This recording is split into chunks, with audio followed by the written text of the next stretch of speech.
Welcome to SicEm365 Radio. Prescott trying to take advantage. Going deep. Cooper. Oh! One-hander! Are you kidding me? Mitchell and rattles out. Tap back. It goes to Meyer. It came in and out of the hands of Gorham. SicEm365 Radio is presented by IdealMRI.com. High-quality MRIs for $497 or less. IdealMRI.com. Your health is important, so is your budget. That one picked off, and it's a pick six by Jalen Petrie. The 3 o'clock hour is sponsored by Waco Custom Marketplace. Meats, sweets, Texas treats, and a cut above the rest. 425 Lake Air Drive, Waco. Look at this. 2 to shoot. Mitchell drains another 3. Now here's David Smoak, Paul Catalina, and Craig Smoak. All right, here we go. SicEm365 Radio. We'll hear from Baylor Director of Athletics, Mack Rhoades, today at 4 o'clock. We had Dee Dee Richards lined up for today, but she had to postpone it till tomorrow. We'll have Dee Dee's tomorrow's show, along with Max Olson, among others, Grayson Grunhafer.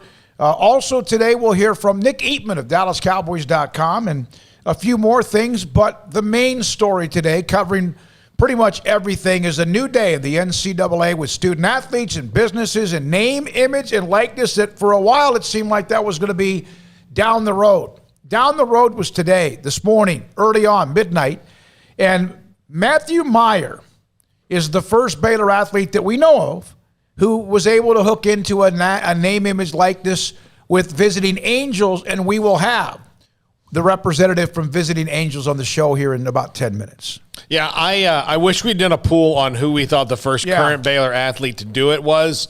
I mean, there were some people who've left over the years that certainly would have won that. Like, I'm telling you, had it been, 8-9 years ago, it would have been Rico Gathers. I mean, just in a heartbeat, we would have, Rico's rap career would have started then. But and maybe ended. Maybe ended a little earlier. But I do think that Matthew Meyer was certainly one of the ones, because, and again, it's someone that's good to partner with because he's a lovable character in addition to being a good player for the basketball team. Yeah, I mean, he makes a lot of sense. I can see him doing like a goofy commercial kind of thing, doing the Mullet Brothers like as an advertisement. I think what dawned on me last night was how much this isn't even going to be about if you're a star player, because I totally left out of my mind the number of OnlyFans, Instagram donating type folks out there, and there's a lot of them that just have cash to spend, and some of it's really creepy, and some of it's just like little kids with their parents' pocketbooks. Paul knows this. Yeah. And they donate on Twitch all day to their favorite streamer, or they send them $5 on their, fan account or whatever, and there's millions of dollars made just because somebody's hot, or just because they have like a cool shtick. And I didn't take that into consideration until I saw a post last night from Darren Ravel where he pointed out that like the most highly paid athlete jumping out of this, making 6 figures potentially right out of the gates, is like a gymnast from, I forget what school she's from. LSU. Yeah. And I looked at her profile, and for one, it goes to show you the funhouse that Twitter is. Because on Instagram, she's closing in on like 1 million followers. On Twitter, I have more than she does. So it goes to show you, like, when you think that Twitter's like the whole world, she has like 7,000 Twitter followers. She has like hundreds of thousands of Instagram followers. And she's a pretty girl. I don't know how like good she is at gymnastics because I didn't know about her until last night, but apparently she's pretty good as well. And that's where I think there's going to be a lot of folks making money. It's not even going to be so much off the athletic side of things as it will be like, you're the hot cool chick or the hot cool dude or the whatever. You have the big personality. And that's where I think that's going to be really interesting, is like, it might not be somebody who's even worth a dang on the diamond, but they're goofy and they're funny or they're attractive or whatever. And they're going to get a lot of looks that way. So that was something that was kind of eye-opening to me that I hadn't really considered. But it did open my eyes when I saw the numbers being talked about with that gymnast. Well, it started today. Matthew Meyer will be with Visiting Angels in an appearance. and we will have their spokesperson come on with us, former Baylor basketball player. Is that right, Paul? Jacob Neubert, yeah. Jacob Neubert will join us at 3:15. Also, Mack at 4. And a lot of what we discussed with him was name, image, likeness. But we discussed many other things, including Todd Harvard, the track and field coach, retiring in May, and there was more. And I did ask him about the timeline, because we have had him on but once in the last month or so. His schedule's been slammed, and just the latest with him because of the NCAA, and his answer to that as well. Craig will then eventually summarize it, put it up tonight in transcription form on SicEm365 Radio in the premium section. So here are some things I saw where this is, there's some funniness in this too. So Bo Nix, the Auburn quarterback, has a sponsorship with Milo's Tea. And there's immediately all sorts of memes or videos of Alabama fans grabbing a pitch, or whatever you would call it, of Milo's Tea and pouring it straight down into the sink. But here's the thing. That's the other side of this. That's the other side. But it's also, for Milo's Tea, that's great. People are tweeting and talking about Milo's Tea. Yeah. Like, I'm not going to drink Milo's Tea because they support Auburn. Well, eventually Milo's might go and support Alabama, and it's going to be balanced out, Well, here's the thing. AU propaganda, which is Auburn, I'm sure. Bama fans are inadvertently justifying Milo's decision to sponsor Bo Nix. They couldn't have possibly dreamed for this much exposure. Well done at Drink Milo's. Well, I think that's a little bit of a positive spin, because I do think they will lose some business as a result. I mean, like, we're talking about Alabama fans. Let's be real. I don't think all of them are pouring that out and then going buying a fresh jug. But, yeah, I mean, it'll offset, and that's cool. How much can you keep that going, though? Like, you know what I mean? Like, how much does he keep attracting the same amount of attention? Do they find ways to keep that up? Do they take advantage of the momentum? That's going to be on these brands and on these athletes. But that's what I'm intrigued by as we move forward, because right now it's all brand new. So right now, every little thing that someone does, that's anything, is like, oh my God, look, it's name, image, likeness. It's and then a month from now, is it as big of a deal? I don't know. That's what we'll see. Like, you can, and I'll tell people this, you can try to avoid the celebrity endorser, like, oh, I don't like this person, they endorse the thing I want.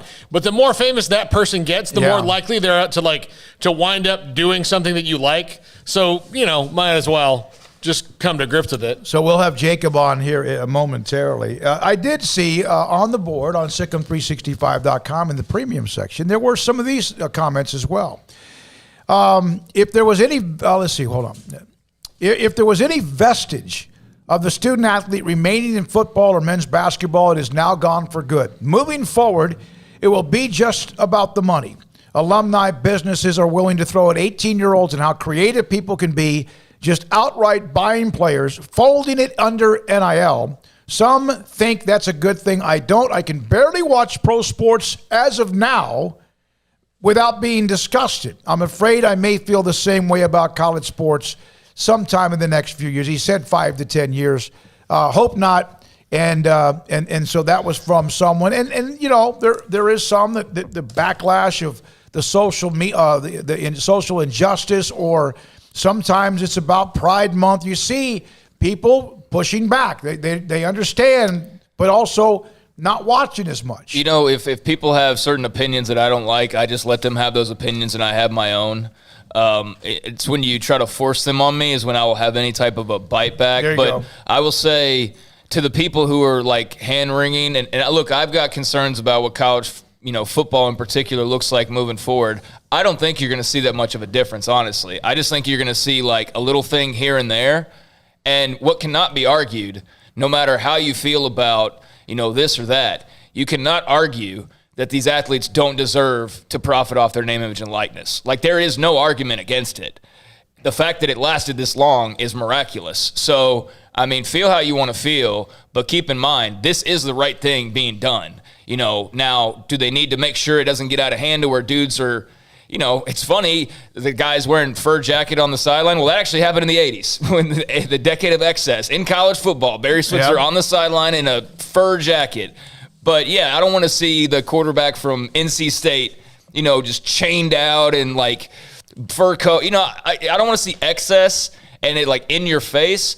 But I also know there's nothing wrong with it. So I think there's a balance that can be held where it's not all about the money, and it's still about the colleges and the players, but they got to be careful in towing that line. What the NCAA ran into was they were doing something that's fundamentally un-American. Yes. In that we are free people. Like, it's we the people. We're free. Like, that's what we talk about all the time.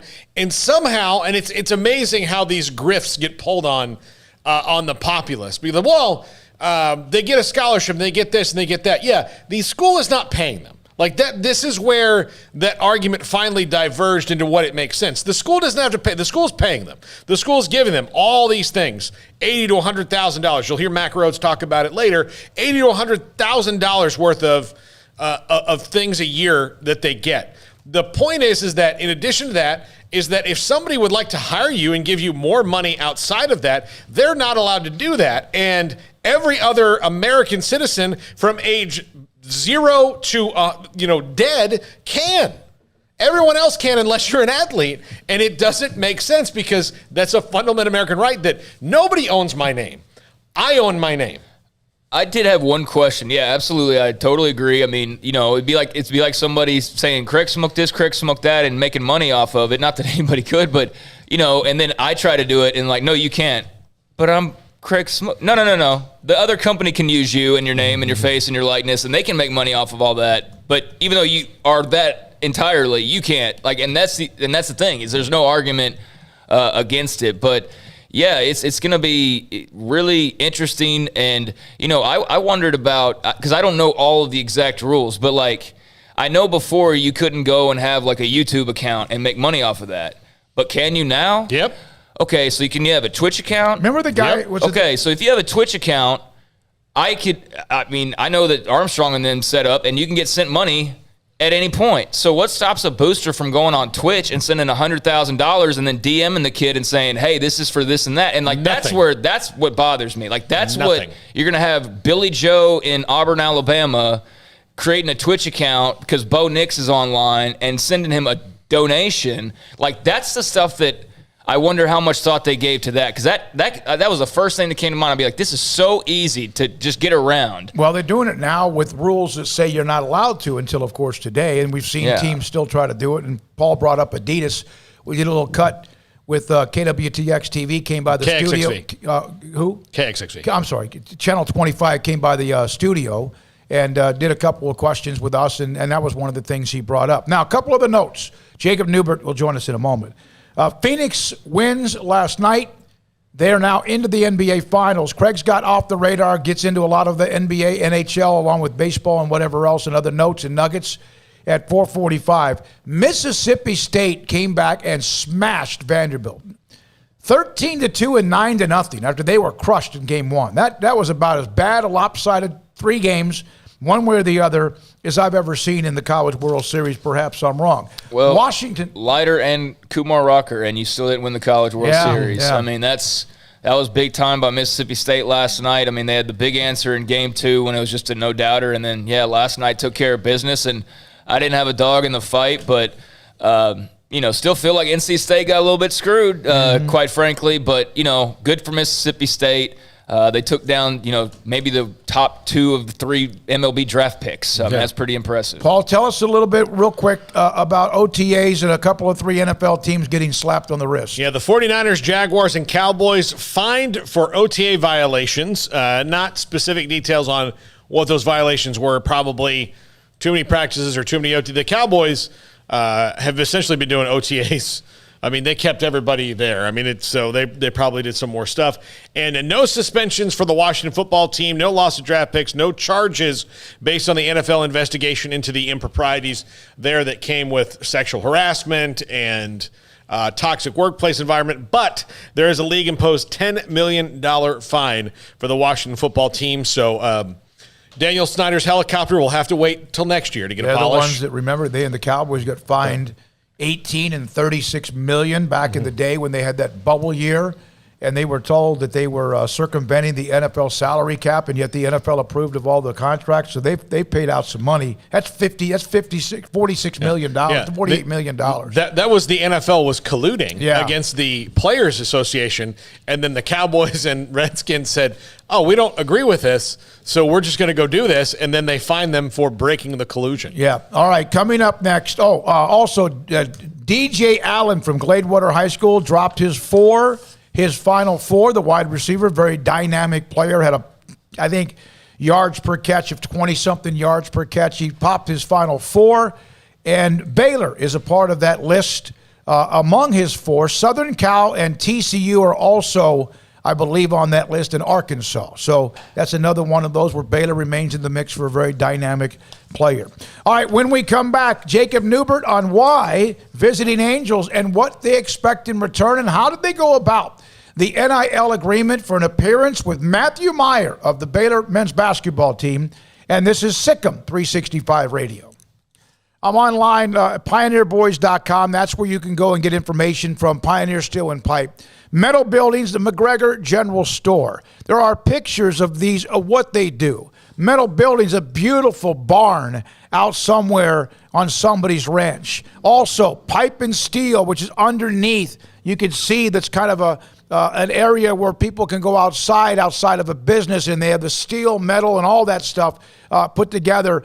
And it's all from Pioneer Steel and Pipe since 1943. That right there, you can just say Pioneer Steel and Pipe, 1943. That's when they were born, and they are still ticking, and they're doing very well, and they have survived the ups and downs of whatever happens with the economy or whatever's going on in the world, and only getting better because of customer service and also product. Now, a lot of businesses say that, and they do it.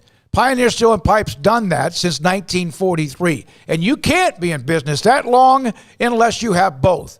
Not just the great product, but the incredible customer service where you want to go back there again and get what you need to build things that need metal, pipe, steel, heavy-duty stuff. PioneerBoys.com. 1, 2, I'm in love with a man named Rudy. I'm okay with that. He knows exactly what I want. He keeps me coming back. He cooks breakfast, lunch, and dinner for me. Does the dishes too. I'm in love with a man named Rudy. Last name Barbecue. It sure is easy to fall in love with Rudy's tasty oak smoked barbecue. next in line. Boots add protection. Good boots help you climb better and move forward faster. And when your son or daughter steps into the boots of a U.S. Army officer, they also learn how to lead. In these boots, they'll gain more confidence with expert training in one of more than 150 occupational specialties. In these boots, they'll stand a little taller and lead a team with diverse backgrounds and areas of expertise to successfully accomplish whatever challenge comes next. In these boots, they'll earn respect with valuable experience from day one that will give them solid footing for success into the future. Highly qualified candidates who earn a spot on our team can receive comprehensive health care coverage, college tuition assistance, and a bonus of up to $40,000. See all the things your son or daughter can achieve in our boots at GoArmy.com. U.S. Army Waco Recruiting Company, 254-598-8131 or 254-776-1543.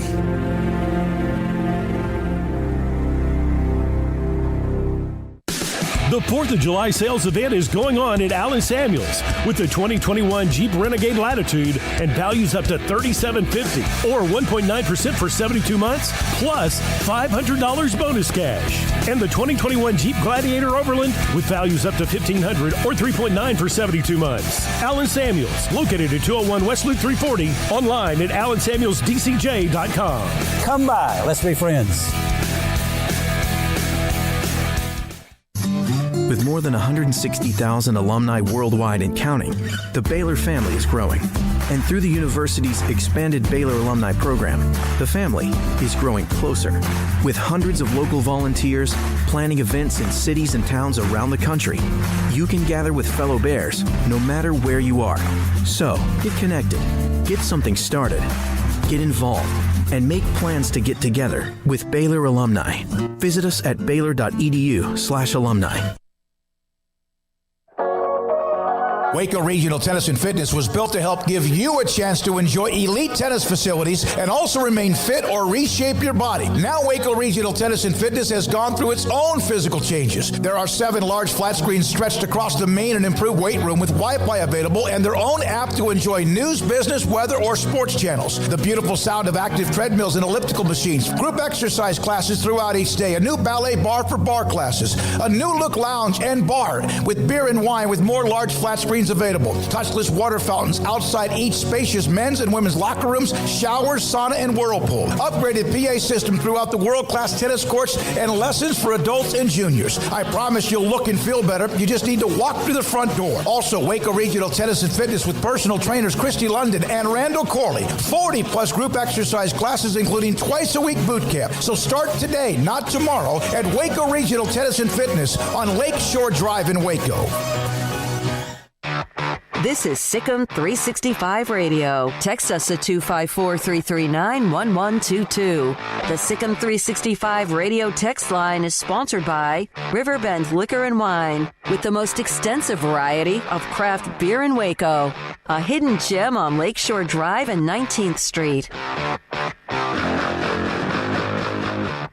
All right, here we go. 3:20 is the time. Mack Rhoades joins us today at 4. Nick Eatman, DallasCowboys.com today. At 5 o'clock, Craig Smoak's off the radar right before that. We're now joined by Jacob Neubert, former Baylor men's basketball player and also owner, executive director of Visiting Angels in Waco, Texas. He joins us, and they have come up with a name, image, likeness, appearance agreement with Baylor men's basketball player Matthew Mayer. Jacob, thank you, first of all. Appreciate your time. How much is your phone blown up after this story? I know we had it on SicEm365 and others did as well. How much is your phone blown up since it? Oh, it's been a crazy morning. Thanks for having me. Yeah. The strangest call, I got a call from a guy in Mississippi who was looking to move to Waco and saw our article and wanted to talk to us about care. So that's been the strangest call of the day so far, but a good call nonetheless. All right, so how long have you been thinking of this since you saw NIL coming down the pipeline? And I guess we all thought if there was one person, my goodness, the personality and the cult figure of Matthew Mayer might be a pretty good one. Yeah, absolutely. So, I've been following a little bit, but I haven't thought much of it until about last night, and it all started happening really quick. So it just came to be from last night to this morning that we got it done. So, Jacob, as a former athlete, you knew the world of not having name, image, and likeness. How much for you is just kind of exciting to be on the forefront of giving that opportunity to somebody else? Yeah, it's really exciting. Obviously, this has been a conversation topic for a long time since I was there, and I've always been a strong advocate for players having this opportunity. There's nothing guaranteed as an athlete. Injuries, all kinds of things can happen. So the ability to profit off the opportunity that you have here, while you're for some folks the most marketable points in their career, I think is a huge blessing to them, and I'm excited to see it. So there's hundreds of athletes on Baylor's campus. Why was Matthew Mayer the choice for you? Well, you said it a little bit. He's obviously got a little bit of a cult following. But, yeah, we looked at, Matt as a guy who is going to be exciting to watch this next year, hopefully exciting to watch for years to come in the NBA. He's also looking at his Twitter bio. He says, I play, and in Jesus' name I play is what he says. And so, that kind of lines up with myself and Brent Wilson, the other owners, all, faith in Jesus Christ. And so we like that. But obviously Matt's a stud, right? He's a 6'9" guy with a handle. He can shoot about 40%. He hits 50% of his field goals. So I think he's going to be a guy we're going to be watching for a long time. So, Ed, for those who don't understand the senior care that you guys allow, or not allow, that you help with, to give everyone an idea of Visiting Angels, what is the overall mission statement? Yeah, well, really our goal is to help people maintain the lifestyle they want to, where they want to, and most often that's at home. So our program is assist with activities of daily living to help folks with things like bathing and dressing and grooming, medication reminders, meal preparation. We help with memory care, but basically anything our clients need to be safe and comfortable at home. So, Jacob, what can people expect from coming to see Matthew Mayer at the event?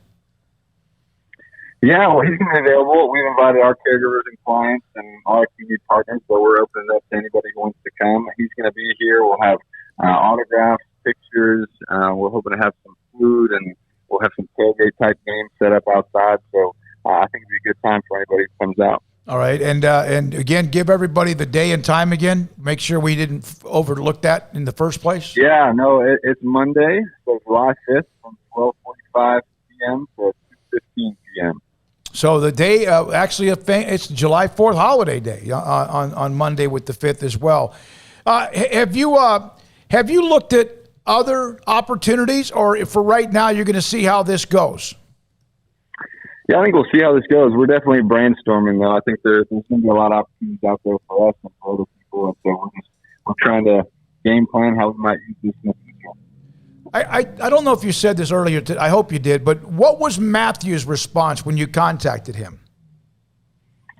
Yeah, he was excited. I think he responded pretty quickly and he wanted to do it. We talked to him shortly, and he said he was going to get a fresh haircut at the appearance. We're excited about that too. Okay, well that's relative, right? Yeah, they've got to make sure the mullet getting trimmed, or is it getting lightning cut bolt? off? Probably. No, he told us the other day we had him on. It was just going to get refreshed. Okay. Yeah. yeah. So we'll see what happens on Monday, but I'm looking forward to it. Did Daniel Boone, who back in the day, did someone like that have that cut too? Bosworth. No, Daniel Boone was in, like, Daniel Alamo. Boone. No, he was David Crockett's Alamo.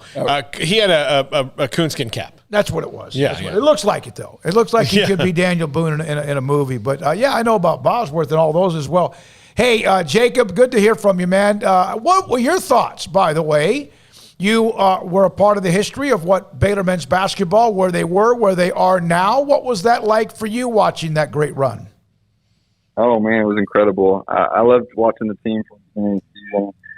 I loved the culture that they had on the team. To experience that through the screen and also being around them a little bit. But, man, that run is something that obviously other folks more than I, but we've built in that program for a while, and obviously to see Coach Drew and the staff and those guys succeed, it's such a great feeling. I'd like to see it again, but I think that this is just the beginning for Coach Drew to continue to build on his Hall of Fame pedigree. I definitely think that he's done a great job too. One of the things that was special as a former player, he didn't have to include us, but he's been so inclusive of us and coming to celebrate and being involved. And I think I sent him a text after one, congratulating him, and he responded back to me, "Congrats to you, champ."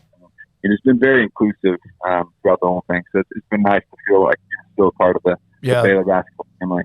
That's awesome. He did it with so many, all dating all the way back, even those that did not play under him from back, of course, Tommy Bowman, among others. Hey, thanks for your time, Jacob. Good luck. Hope it works out. Again, Monday, Visiting Angels, available. Matthew Meyer, Baylor senior guard, coming back. In fact, we had him on a couple of weeks ago with his decision at 1514 Austin Avenue in Waco. Thank you, Jacob. All right, thank you, guys. That's Jacob Neubert on. So there's the first one. And there was a part of me, I have to admit this, last night as I'm kind of thinking about wrapping up the day, am I going to wake up and have completely been blown away by there's 37 different players? And how are we going to know? Well, SicEm365 had the story immediately. Mm-hmm. And that's just, that's what we do. That's what the staff does. And so first thing I did, call Paul. Hey, can you get, because he played Jacob Neubert. Paul covered him. We did. And here we go with his interview. He might have been today. right. His end was right at your start here. Jacob Neubert. I think he played a little bit into mine. Yeah. A little bit. Played a little bit into mine. And so I remember when he would come in, people would go nuts. Yeah. He would absolutely go nuts. And it was either really good news or really bad news when Jacob Neubert came to the game. Yeah. And he's one of those guys. Yeah. Yeah. And he knew that and had no problems with it, by the way, whatsoever. Here's from Ross Dellinger. At a club in Miami, De'Aaron King, their quarterback, will engage in one of the first live NIL events on an historic day, but there is chaos. Schools are scrambling, coaches arranging deals, and no one knows how to enforce any of it. Inside the NIL patchwork, a quote, "It's a cluster blank." And that's on Ross Dellinger's, at Ross Dellinger, Dellenger, if you want to read it on Sports Illustrated. And I could see that happening as well. when we come back more and more, including I almost missed the deadline. Today was the deadline for the media Big 12 Conference preseason poll, top 1 through 10. Had to think about this a little bit. Probably, I'd say 3 through about 7. I don't know. Maybe 3 through 8. I'll come back and share what I did among some of the all-conference preseason selections. And, man, there's a bunch of guys from Oklahoma and Iowa State, as you could imagine. And this is SicEm365 Radio. Marco's Pizza. We've had that delivered to this studio many, many times. In fact, over the weekend when Jack and Brian were doing a lot of their coverage, along with Grayson when it comes to the official visits with Baylor football. Marco's Pizza with 3 locations, so everywhere you are pretty much in the Waco area, there's a store near you. The one in China Spring, there's one in Belmead, and there's also one in Woodway. You want a pizza, a good one, a delicious one? Well, that's where you go. Marco's Pizza. Bob Mock's been in the pizza business for a long, long time, very much involved and also being a volunteer at various events when it comes to Baylor athletics. Marco's Pizza will deliver whatever pizza you want. I like the thin crust, all meat, and some of you might like something completely different. But the pizza is delicious. It's here. It gets here fast. And Marco's Pizza, with 3 locations in Waco, in China Spring, Belmead, and Woodway. From the first workout to the last practice, sports is an incredible and rewarding challenge. Hi, everyone. This is Dan Ingham with the First National Bank of Central Texas, and we're proud to support each athlete, every parent, and our educators. From families, small businesses, to the biggest industry, we're here to help. With remarkable products like mortgage lending, we've got banking ideas that fuel big dreams. The First National Bank of Central Texas. Familiar faces making local decisions. Member FDIC, Equal Housing Lender. At Marco's Pizza, get craveable pizza made the Italian way with dough made from scratch, an original sauce recipe, 3 fresh signature cheeses, and premium toppings you love, served hot and safe. Right now, you can get unlimited medium one-topping pizzas for just $6.99 each. Why stop at just one? Order with your app or at marcos.com for curbside, carryout, or delivery today. Marco's, pizza lovers get it.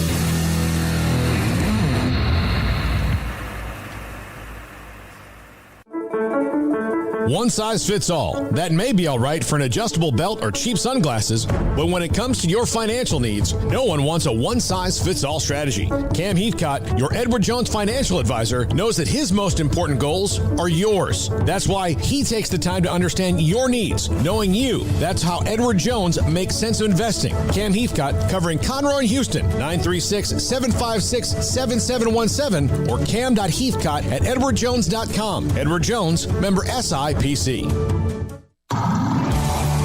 It's time to fire up the grill, heat up the oven, or get that deep fryer going to enjoy the top quality products at Waco Custom Marketplace. Order 30-pound sacks of live crawfish by 6 on Wednesday. Pick up on Friday afternoon after 2 or Saturday. Enjoy the weekend. 30-pound sacks of live crawfish available right now for $4.25 a pound. Find all the crawfish boil ingredients you need, including red beef potatoes, sausage, corn cobbettes, and Louisiana boil seasoning. Make your order for live crawfish by Wednesday at 6. Pick up on Friday after 2 or all day Saturday, and enjoy the weekend. Waco Custom Marketplace, your home for fresh baked kolache, cinnamon rolls every day. Butcher shop to cut your steaks the way you want. Fresh seafood, summer sausage, boudin, house cured and smoked bacon, spices, seasoning, soup mixes, and more, and weekly gift boxes for any occasion. Waco Custom Marketplace, 425 Lake Air Drive in Waco, or WacoCustomMarketplace.com.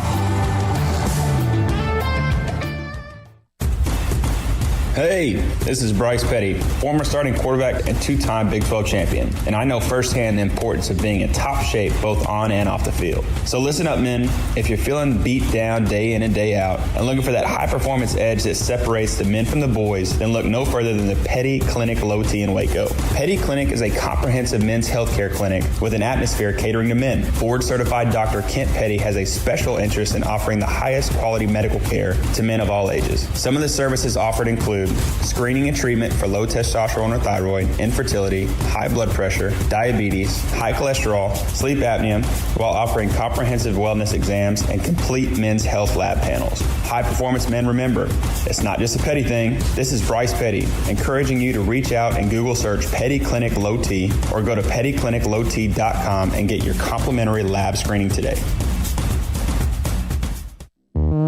Welcome back to SicEm365 Radio. Have you subscribed to our YouTube channel? Do it today by searching Sic'em365 on YouTube.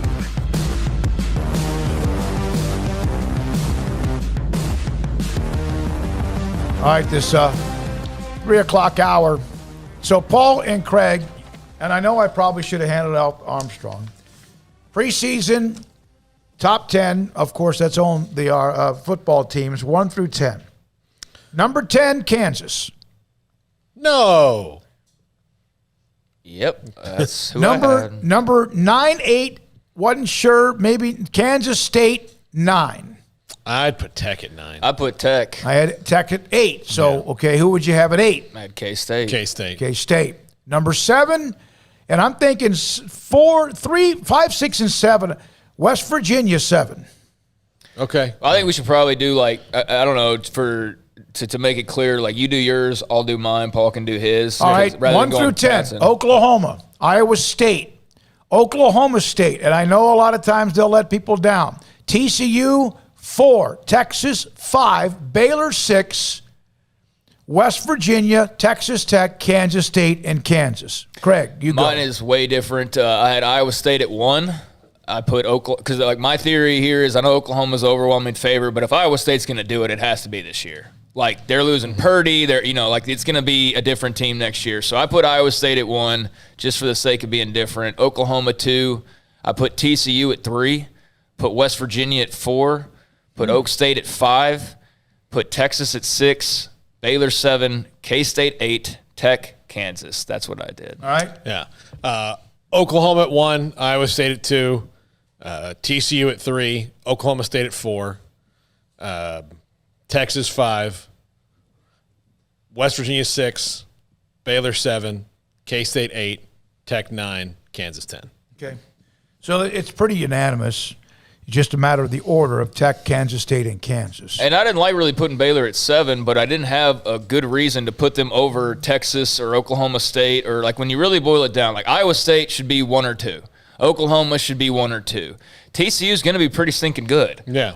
They do have some parts to replace, on defense, but, are we really going to sit there and pretend like them replacing people on defense means they're going to have, some big makeover? Have they ever? Yeah. On defense, no.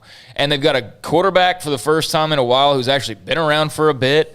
He's a little reckless, but he's also somebody who can make some plays. If they can get him to just calm down. Quentin Johnston, you got the running back who was a 5-star 2 years ago, whose name I already forget. Evans. Yeah, Zach Evans is there. I think they're going to be pretty good. West Virginia, I think, their defense was really stinking good last year. And they do lose some pieces, but, I just, that one's probably a little bit high, but they just feel like they're kind of set up to be in the mix. Oklahoma State's the one that I could have easily bumped down a spot because I don't trust Spencer Sanders. Mm-hmm. I get how talented he is, but I've also seen just as much bad as I have good from him. But somehow, he's talented, though. That trumps all the boneheaded mistakes I've seen him make. That's why I put them where I did, just because, one, he is a bit of a circus. Yeah. And two, he's an injury risk all the time. Yeah. Not that everybody is, but he spent most of last year injured. Mm-hmm. And when he wasn't injured, there was such a small sample size. And you think about the game that Baylor beat them in Stillwater a couple years ago. When Baylor beat them in 2019 in Stillwater, Spencer Sanders had simultaneously a terrific game and a terrible game. And he's that kind of quarterback where he can have a terrific and terrible game. You just hope that the balance is more towards terrific and the terrific happens at the end. Yeah. And then a lot of that's going off his last couple games last year. They beat up on Baylor. Mm-hmm. Baylor barely had a team that day. They won a bowl game over, I think it was Miami. That's fine. Miami didn't have De'Aaron King. Yeah, you can't go off bowl games necessarily. So Oklahoma State, I do think is going to be pretty good. Texas, they could be really high on this list, or you could have them, in the middle. I definitely wouldn't put them low, but I think they're going to be pretty good. How much do they have outside of Bijan, though? Because if it was any other team and all they were really returning was their star running back, who was a star for 3 games, and I get why he's being hyped up. His yards per carry is ridiculous, and he was a flasher there at the end of it. But they are changing quarterbacks. They don't have anybody of note on their offensive line. Their skill players aren't even really all that great statistically outside of Bijan Robinson. I mean, they're okay, but they're not like – there's no first-round NFL draft pick outside of that. So a new quarterback, an okay line, some fine skill around Bijan, and then a defense that's okay. I don't really know. I mean, they'll be okay, but I think a lot of it's going to come down to Sarkisian's coaching. That's going to determine how good or bad Texas is in my mind. And look, Sark was never known for his defensive prowess at Washington or USC. I mean, that was not what he was doing. Yeah. He didn't get the USC job from Washington because – the Huskies' defense was like it was under, who was the guy? Don James. Yeah. Washington? Yeah, Washington. Yeah, Don James was the one that really built them. Yeah. So, they had that defense that, Steve Eatman, they just crushed people. Yeah. He was not doing that at Washington. I mean, he was just outscoring people, kind of like Art Briles at Baylor. It was the same kind of thing. And he got the USC job based off of that. Yeah. And because he'd been there before under Pete Carroll, and then he wasn't there all that long for us to say whether he would have been a good or bad coach at USC because of his personal troubles. But I mean, he's not known for, defensive prowess. And we'll see if the people he brought in on defense can make that defense better. I mean, Yeah. I mean, we'll see, but I do think they have some question marks, and it's not as simple as they've got this coach now, they're going to automatically be great. And I think if it was anybody else, you point out average O-line, replacing a quarterback who'd been there for 4 years and played pretty much every down, an okay skill group, like I said. I know that the skill group could be a lot better if Jordan Whittington actually lives up to potential and Bijan Robinson lives up to, you got to reach the potential, and then they could be pretty good, but it's all going to come down to Sark, in my opinion. Baylor, until we see a little bit more, I can't really place them too high. K-State, I think they're going to be okay. And then Tech and Kansas, I mean, we were unanimous on that. Well, it's interesting. This kind of reminds me of going into the year that Matt Rhule and Baylor finished 7-6, coming off 1-11. It was hard to kind of say, man, I don't care how much they could improve. Because you hear a lot of this. Well, the Cowboys' defense has to be better. Really? Does it? Well, the Baylor offense has to be better. Well, I don't know if it can get worse, but that doesn't mean it's going to be better, although it does appear that will be obviously something that will be better. But it doesn't mean just because you're at rock bottom that you can't be at rock bottom. And so in the case of some of these teams, but Baylor, you would think they could walk and chew gum. By the way, real quick note, Craig, you can go back to the other one. Kofi Cockburn. That's a big dude inside for Illinois. Just got a text that said he's entered the transfer portal. He's an 18-point-a-game guy. That's a big dude at Illinois, so that's something to watch as well. But here's the question. Wasn't today the day that you can enter the transfer portal, but you don't get to immediately play? Today ended that? No, today's the last day you can. Okay, today's the last day you can. Or, I mean, you might, Kofi Cockburn, you might hear, you might just heard about it, but he could be I'm sure he got the paperwork in. Okay, we'll cover that as well. Craig, did you have anything else you were going to bring up on that top 10? Oh. No, I mean, I think on paper, it's one thing to position these teams, and, it's all just a guessing game. But, as well, thinking bigger picture, if things do click, I mean, yes, you can make a case for why everybody's going to be like, hey, if you're a Texas Tech fan, well, we got Tyler Schaff at quarterback now. We're going to be 7-game winners. So, everybody's got that feeling right now, except for probably Kansas fans, although – a new coach, maybe there's a little excitement that we could win maybe a couple of games this year. I don't know, but Baylor's somebody I got at 7 right now, but I easily can make the argument for how they could finish in the top 4. I don't think that's out of the realm of possibility at all. And really, why I placed them where I placed them was because there are just a lot of unknowns, not so much question marks, but we just haven't seen it before. But I do think they're going to be drastically better, and I think they could definitely finish higher than 7. Just can't really put them in that position just yet because. Again, you got to be able to see what that offense looks like. But if it's even a little bit better and that defense is a little bit better, which it also should be, then that's a damn good football team right there. Yeah. I mean, there's no reason for it not to be. If the defense is as good as they were, plus better with Bernard, and then another year under the Randa and Roberts regime, and the fact that they've added some spice to it as well. Offensive Player of the Year. Breece Hall. Oh, Spencer Rattler. I have Rattler. Defensive Player of the Year. This is really kind of... I put Terrell Bernard. over Mike Rhoades from Iowa State because Mike Rhoades will be the trendy pick, and I get it. He won it last year, so it's easy to just pencil him back in. But I'm putting Terrell Bernard. I put Mike Rhoades. Look, I'll say Terrell Bernard just because if he finishes the season, well, I mean, of course they were bad last year, but even still, if he finishes the season last year, there's maybe a different conversation. Wouldn't that be interesting, though, if Tre'Vius Hodges-Tomlinson of Midway ended up being a part of that mix as well? Oh, he should be. Newcomer of the year. And this is always a little bit interesting because it depends. Does, like, for example, the quarterbacks at Texas, do they get into that mix? Does Siaka Ika? I got to see him play first. I got to see him play in games. And it's probably not going to be a defensive tackle. No, it's probably not. So who would you pick? I picked Eric Gray, the running back transfer at Oklahoma. They have Kennedy Brooks coming back as well, which is part of the reason why Oklahoma, is such heavy favorites. But I think Eric Gray is going to give them another dynamic dimension in that running game. And, there's a lot of other guys, but I'm not picking some freshman 5-star this time around when you got transfer portal guys that have already played and shown what they can do. So, yeah, that's who I went with. I mentioned Gray, too. Even though you go, golly, that Majors, who had the big bowl game against Florida. Kennedy Brooks is back, who's a dog. I thought about him, but I don't know if – is he a newcomer when he's played there before? He might be the comeback player of the year comeback, or whatever. Yeah, there you go. So that's that. The Baylor players I had on the first team, and there aren't many, Terrell Bernard at linebacker, Jalen Petrie as a defensive back, Treston Ebner as a kick punt returner, and I think R.J. Sneed at wide receiver. That's it. So I went with Terrell Bernard.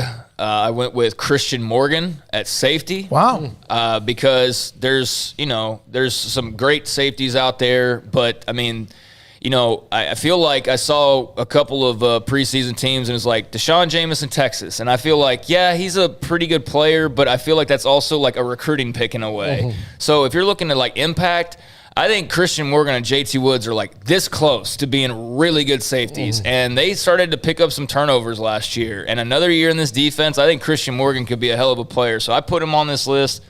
So I had him, I had Bernard, I had Jalen Petrie as well. So 3 Baylor guys on the defense. And I thought a lot about wide receiver, but I just couldn't put Tyquan or RJ over any of the proven guys like Eason Kamo from Texas Tech and who else did I put?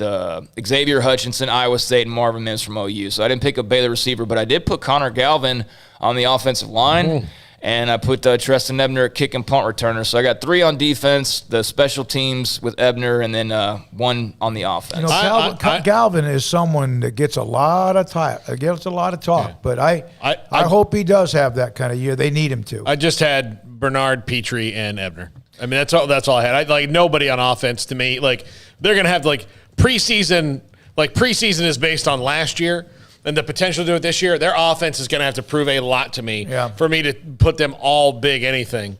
Yeah, but at the same time, people are putting Wanye Morris on there, and the whole hype about him is that he played somewhere else previously, but now he's first team all Big 12 because he transferred to OU. Yeah. So I've seen Connor Galvin in the Big 12 for 3 years now. If he's going to break out, this is going to be it. And just because the O-line was bad doesn't mean they were all individually bad. So I think Galvin is probably one of the stronger links that you have. And with Mateo's coming in, I do think we'll see a jump up, and that was kind of my thinking with Galvin. Big problem I have with this team. 1 quarterback, 2 running backs, that's fine. 3 wide receivers, okay. A tight end, 5 offensive linemen, a place kicker, kick return, punt returner. They have a fullback. And that's fine, but there's no room to put Deuce Vaughn. I put in my response to the Big 12, think this would be better served as a hybrid athlete spot. I didn't put a name. That's what I put. I put Deuce Vaughn. That's fair, but I put that to let them know if they haven't thought about that, because, that would be the Deuce Vaughn spot, or that would be the Treston Ebner spot. Yeah. That could be the Treston Ebner spot as well. That could be the Josh Fleek spot, you know, but it would be well more, or it would be far more deserved and be far more talked about if it was actually those guys, because there's not even a fullback. Like, I looked, and there's not even somebody to name. Oklahoma always has somebody like that, don't they? Can I name him? No, I can't. Okay. And then, a few years ago when we were voting in the AP, they had a 3rd team, and then we finally got 3rd team for tight end. They didn't have fullback, but it was like tight end H-back. And I had to call Taylor Bryan and ask him, who's the 3rd? Because that year in the Big 12, it was Mark Andrews, and he had 50 catches. The next closest tight end had 11. No, yeah. I was like, who are the second and third best tight ends that Baylor played this year? Because I had no idea based on, I don't know, like, I know a lot about football, but I do have enough of life where I don't give a crap about the tight ends blocking at Iowa State or Kansas State. Other than the one game a year I'll watch them. Yeah, but see, I do. That's just me. But no, I mean, like, but as far, I mean, I care, but like in the fact of like that's why they're on the team, but. To pick an all Big 12 team, off the top of my head, if you ask me who the third best blocking tight end in the Big 12 was in 2018, I don't know. Well, don't think I don't have to go digging around. But okay, you're trying to find out a third tight end. Try one fullback. Yeah, exactly. That's the thing. The fullback needs to go to the wayside. Here's another thing, and I do this with the All-State team, and I've talked to Robert Cessna and the guys, the Associated, or the TABC. You'll have an All-State team. You could pick 3 running backs, a quarterback, but they're still only giving us 2 slots for wide receiver, and that's just not enough. It's impossible. Yeah, but we don't want the Big 12 where there's, 7 offensive linemen on the first team. There's 5 wide receivers. There's 20 people on the field according to the All Big 12 team. 12 women's basketball players on the first team. 3 centers on first team because that makes sense. And I would rather it not be that way. I still don't understand. My God, it's pretty easy. Guards. Two tackles and a center instead of 5 offensive linemen. I don't understand it. They're trying. It's everybody gets a ribbon type of thing. I don't think that's necessarily the thinking, but I think they try to avoid not including somebody by including too many people. Yeah. All right. So we have kind of chewed up on that top 10. 254-339-1122. 254-339-1122. What are your thoughts? And do you have concerns about whether or not college football has become professional? Is there anybody that feels like, in fact, man, this is getting to be a point, I don't know if you may lose interest or you might get turned off by college athletes being basically now paid for endorsements? Listen, there was a time, that's 20, 30 years ago when I started talk radio, I would have this topic about twice a year. Should college athletes be paid? And oh my God, 90%, and the audience was not just a bunch of old white guys, but 90% were like, they already get a scholarship.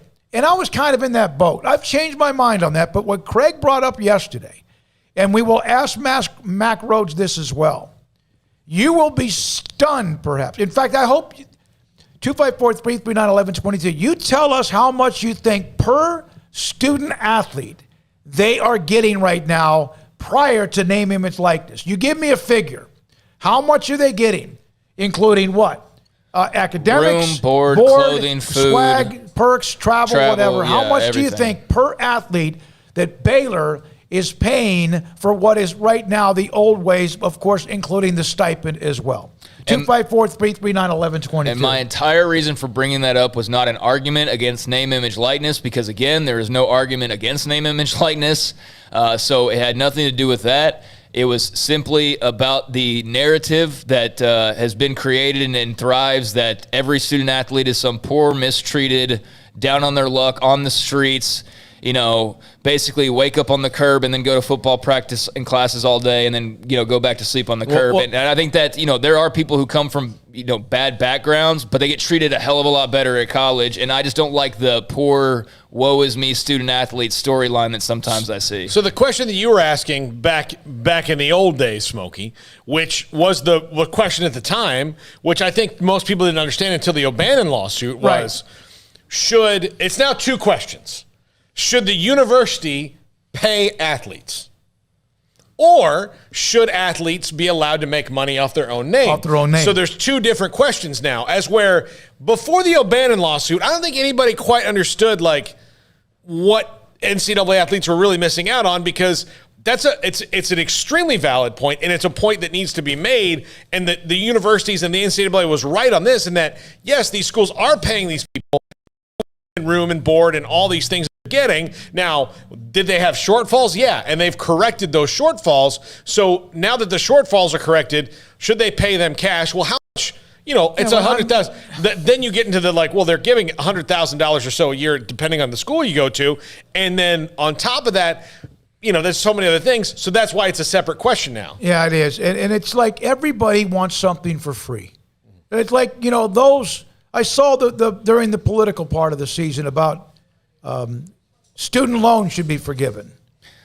What are you referring to, though? What do you mean? That everything needs to be free. No, that it's everyone doesn't get enough, or that everyone doesn't get enough. It's never enough. It's never enough is what I'm saying. And I agree with that part. Not so much that not every, I mean, that's what I was trying to figure out. 243-339-1122. Yeah. Okay, T-Rex, you're on SicEm365 Radio. Thanks for your call. Hey, you know what, Smokey? You're right. It is never enough. There's never enough alcohol at tailgates. It will never be enough. Oh, dear God. Speaking of tailgates, I wonder if any of these players, can we, can SicEm365 or any other person, let's just set up an LLC, a shell corporation, and let's get players to our tailgates, and in their bottle of water we hand them, there's a payment inside. No, I feel like there's a lot going on here. Now you're being nefarious with hiding money in a bottle of water. Yeah, you don't need to anymore. Well, I can't afford a jacket. All right, I'm not SMU. Well, no, the T-Rex. The point though is now with NIL, as long as you follow the rules in the state, you don't have to hide any money in a bottle of water. You don't have to. It's all out there. So as long as you follow the rules of the state of Texas that they've lined up, and you submit that to compliance, and all those things go through, you can pay an athlete to endorse whatever you want as long as it's within the laws of the state and of the school. Chad Jackson, Baylor Compliance, is going to be available to the media tomorrow morning around 10 o'clock in a Zoom meeting. We can ask him a lot of the questions fans are asking, businesses are asking, and let him clarify. We'll have him on for tomorrow. All right? But you don't have to Good to know. I love it. See, that's why y'all are the best. Y'all ask the questions that are hard to ask. Well, we'll try to. Giving the people what they want to know. Thank you, T-Rex. I can't wait to see Treston Nebner was sponsored by T-Rex on the back of his jersey this upcoming season. That's going to be fantastic. One of the things that I do, I can share this with you on Mac. Today is July the 1st, is the last day. I believe, Paul, what you're saying, that you can transfer, enter the portal, and play immediately, okay? One of the things that I'm sure Baylor was waiting on, this NCAA investigation, let's say it would have popped 2 weeks ago. Guess what? That gives players who may go, oh, my God, they're going to be hit with these sanctions, whatever they might be, and that gave them, it still had 2 weeks to go somewhere or to change their mind or whatever. And today is pretty much come and gone. Nothing's going to happen today or tomorrow, apparently, with as far as I know, with the NCAA. So that's also something that was out there that was kind of one of those things that's always in the back of your mind, like doing your taxes. Yeah. Matt in D.C., players should be compensated based on their marketability, same as any famous YouTuber. College sports will be as good as the product on the field. Yeah, that's true. That's very true. Is that...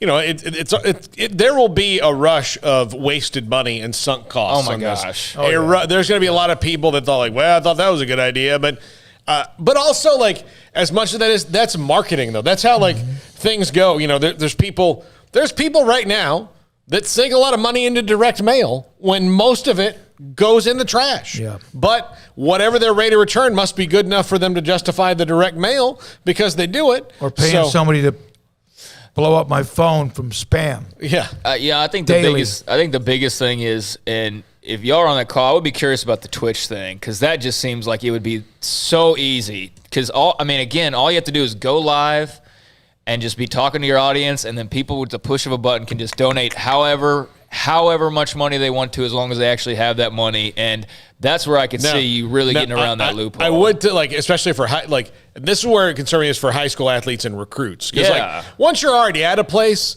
them donating to you on Twitch, who cares? You're already at the place that you wanted to be, unless they're trying to get you to transfer. Well, that's what I'm saying is if you're a booster and you used to have to do the $100 handshake, if a star athlete's now on Twitch, you can just, under the guise of being Freddie 45, the Auburn fan, send $100 to that person. It's just that simple. And so how do you police that? I don't know. Yeah, and so that's another thing you got to wonder about. But what I will say for this, if I was about somebody who's going to try to do the Eric Dickerson thing on Twitch with someone, well, if I'm on Twitch, I'm a high school athlete, I can just take whatever money from whatever, and what do you do? Like, oh, you donated on Twitch. That's how Twitch works. Yeah, and I think the other thing, too, is we're going to realize how many of these athletes that think they're going to get really rich that are going to get basically nothing. And it's going to be the majority. It's going to be, this is really going to be – I'm sure what this will do, it will create a new argument of like how it's unfair that only a certain portion of players are making money off name, image, likeness, while the majority, and then we'll have to do that whole thing. Like that's where I could see it going next for the hand wringers. But yeah, I mean, there's going to be a huge disparity, and I just wonder if it's going to cause any problems or not. Yeah, and I saw one that was interesting. There's a lineman, I want to say, from either West Virginia or Marshall. The bar he was playing at was in West Virginia. So it's either, I couldn't tell where he's from, but he's in West Virginia and he's in a band. And he can now go and play under his name in a band and get hired at a bar to play in his band. Yeah, like that's those good. are the those Remember the are guy from Florida, the football player that had he did something. UCF had a kicker that had a YouTube channel. Yeah. Those are the things that they should have been allowed to do all the time. Yeah. It's like, look, I might not just be a punter. I might not just be a center. Like, if I want to go play in a band, I should be able to, like, everybody in the band is going to make $50. And they also were a world-class pianist, and they couldn't perform and get paid for that. Yeah. Is that right? Yeah, exactly. So, or if just like me and my buddies have a cover band, we're going to make $200. There's 4 of us in the band. I would make $50 for playing at the Ink and Squirt bar and, whatever it is, and there we go, $200. Armstrong, have you ever been to a bar called the Ink and Squirt? You have? All right. We're going to come back. Baylor Director of Athletics, Mack Rhoades. There's a couple of notes about the Washington football team in that report. Very similar in ways, even more so private than the Pepper Hamilton report. And that is something that's created a little bit of angst out there right now as they get fined $10 million, whatever. But there's no paper, nothing. When we come back, Mack Rhoades, Director of Athletics at Baylor, on SicEm365 Radio. Travel is back. Hit the road with big savings during the summer savings event at Richard Carr. The road is waiting. Explore America again in the space, safety, and luxury of a Buick SUV. And during the Richard Carr summer savings event, current Buick or GMC owners get 16% off a new 2021 Buick Encore, 13% on Encore GX, 9% on midsize Buick Envision, or 13% on a full-size Buick Enclave. Summer travel is back at the summer savings event going on now at Richard Carr. At Richard Carr, we give you more. In the market for a quality metal building? Since 1943, Pioneer Steel and Pipe has helped Central Texas residential and commercial customers with metal building design, panel options, building components, and trim options. Pioneer Steel and Pipe's residential line is energy efficient, offers low maintenance, reduces insurance payments, is impact resistant, and carries up to a 45-year limited warranty. In addition, they can also help you find a metal building contractor for your project. Pioneer Steel and Pipe with locations in Waco and Bryan and at pioneerboys.com.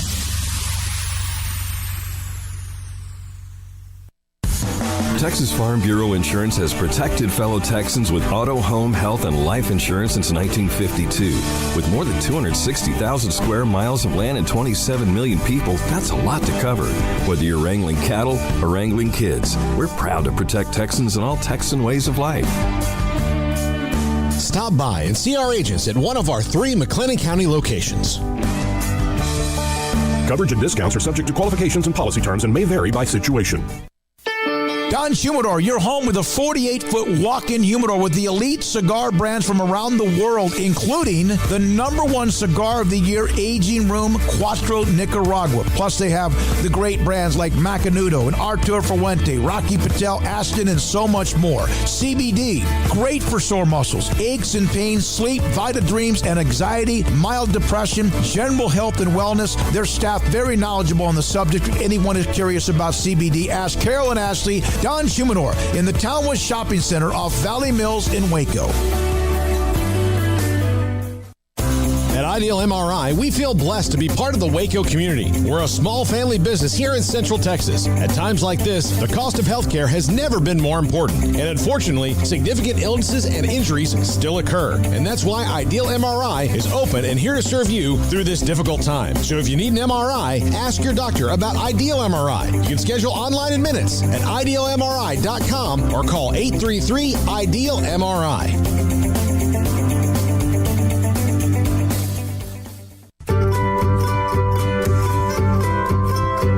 Want to know why Stonewood Dental is so successful? Listen to what happy customers have to say.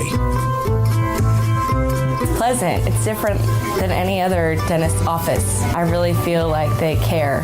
And it's not that you're here for 2 hours waiting on someone to take care of you. It's quick and easy, and I bring my kids, and my kids love being here too. They really love the treasure box. Staff is really nice and accommodating, real friendly.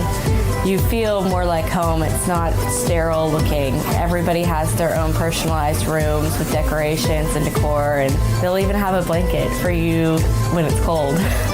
I've recommended people to actually come here, and they are patients now. I really love it here.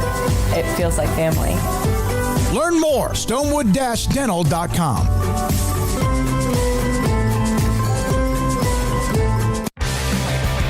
Welcome back to SicEm365 Radio. The other way, can they beat it on the fly? Flagler,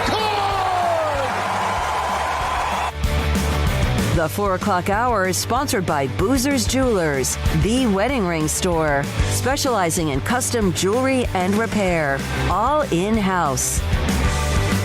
Up tempo for Baylor. Ebner straight ahead. Johnson lassoed him from behind, but instead he pushes across for the Bears touchdown.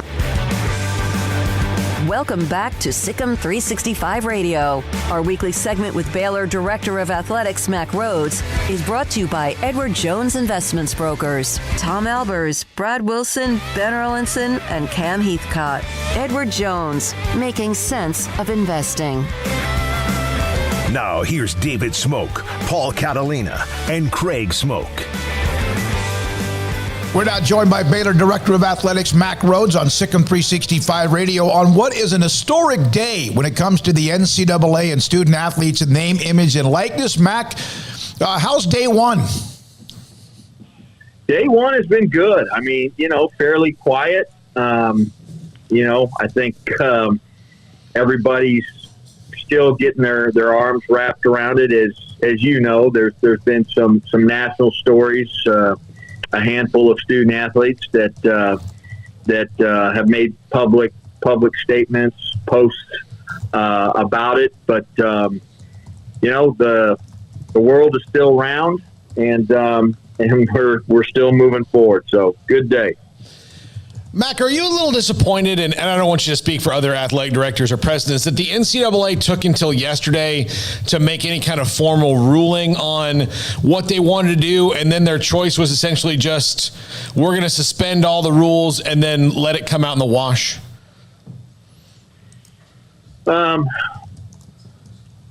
Yeah, I mean, look, there's a lot of moving pieces to it. We live in a world where, litigation is prevalent. And so, trying to be thoughtful, careful, in terms of the way you step, you process. So that all plays into it. I think there was, value in waiting to determine,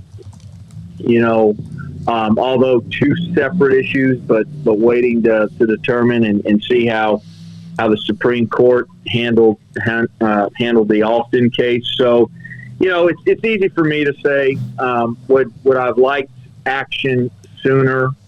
Yeah, I'm not sure it could have been all that much more sooner, but certainly probably would have liked something sooner and maybe a little bit more definitive. But look, it's a hard issue, and at least we at minimum have some clarity for now, some type of temporary, what I would call temporary resolution. Mack, are you nervous that the players, the student athletes, or even the business owners understand specific rules, even though this does seem to be like the wild, wild west? Like, I know that Visiting Angels has now Matthew Meyer will be a part of an appearance. Was there an education type seminar to stay in touch, or if players are contacted, do they call your compliance office or their football coach or somebody? What do you do here? Yeah, no, everything is run through compliance, and compliance has to sign off has to sign off on it. So, it's continued education. There are these third party partners that many institutions have aligned themselves with. We're certainly in the process of doing that. They will help facilitate all of that. They will help in terms of, the compliance piece. They will help in terms of the education piece. As we move deeper into that partnership, we're taking that upon ourselves right now. Again, compliance office. So, I feel good about, our student athletes not doing anything that would, be against NCAA rules, that would be, certainly contrary to athletic department rules, policies, the type of endorsements, products, partnerships, all of that. So, feel like we're in a good place, but certainly, more to come, and we'll get even deeper than we are today. I just saw this as you were answering that. This is off of Twitter. It's Bet FCS. It's a betting podcast dedicated to FCS football, and they put out, are you a student athlete at an FCS or mid-major program looking to benefit off your name, image, and likeness? Hit us up. That's a gambling podcast. That's a no-no, right? Yeah, I mean, assuming, that's what they're pushing. Once, I don't know if they have other ideas in mind, but that's not anything that we would want our student athletes to align with. Mack, what is the message your coaches and you guys as administrators will have to put forth to a student athlete who starts having financial commitments to things that they've agreed to do in regard to scheduling those with still being a student athlete and still having responsibilities to the school? Yeah, Paul, it's a great question, and I think we're certainly not going to compromise who we are as an athletic department, and so there still needs to be that commitment to the team, that commitment to the athletic pillar. There's got to be and continue to be that commitment to academic excellence. Character formation, our Baylor Built program, those mandatory hours, and then, spiritual growth. And so, all of those things remain foundational for us. And if you can do these other things on top of that, we're going to be very, very supportive. We've had conversation. We talked about, some schools have come out with fancy names, and, for us, we've had Baylor Built, and we've done a lot of the new program that institutions have just announced, where we've done a lot of that, been doing a lot of that already. We've changed the name from Baylor Built to Baylor Built Plus, because there is some elements of the name, image, and likeness. We want our student athletes to enhance their brand. We want them to know and understand the value of their brand, to treat that really, really seriously. But within the umbrella of the Baylor brand. And I was talking to our head coaches. One of the special things about our men's basketball team, and why I truly believe, one of the reasons why, there were many reasons, but one of the reasons why, one of the prominent reasons why we won a national championship, was because we had young men on that team with big brands. You think about a Jared Butler, who's going to be a first-round draft pick, and you think about a Davion Mitchell, who's going to be, more than likely a lottery pick. And their brands were really important to them, and their brands were important to us, but they never became bigger than the Baylor brand. And I really and truly believe that's part of the reason why we won a national championship. And so, that's our approach. We think it's a great educational opportunity for our young people, and that's how we're going to treat it, and be really thoughtful about it, but do it within the Baylor brand. How does this change things that schools have already done? For example, Baylor's done Meet the Bears many times, which is a free autograph signing. And now I think, autograph signings are one of the things that many years ago probably started this discussion and kicked into overdrive. Are those things going to have to kind of fundamentally change because you're going to have a conflict with guys maybe getting paid to do autograph signings and then the school, just putting on a free one? Yeah, it's an interesting question, Paul. I mean, right now, I would tell you that, we still plan on having Meet the Bears, and as part of being a member of our Baylor Athletics family, we're going to do some of those team autograph sessions. If there's an opportunity for one of our student athletes to do something in addition on top of that separately, where they can earn some income, then we'll certainly take a look at that and work with that student athlete. But there's still going to be just things in place that are fundamental to being a member of our athletics program. Craig wrote this to me. He couldn't make it here for the recorded part of it, but he said, how much do you spend on average if you have this figure per student athlete? Food, education, travel, board, hotels, family tickets, team clothing, official visits. And is that something why is that rarely ever mentioned when it comes to what student athletes actually do get? That's such a great question, and it's a great point. And look, I think that gets lost sometimes in all of the conversation. I think, automatically we go to, all of the money that college athletics makes, and there's no question, and there's no doubt that it does. But there's a handful of schools in this country that actually are on the plus side without universities supplementing. And so there's a lot of money, but there's a lot of money spent as well. And the name, image, and likeness piece, I think it can be a really positive thing for our student athletes to help to provide them supplemental income if done the right way. If we keep guardrails in place and the recruiting playing field level, I think that all can be well done. But where I sometimes shake my head is there's great value in being a student athlete. Before you even get to this new idea of name, image, and likeness, and you just mentioned it.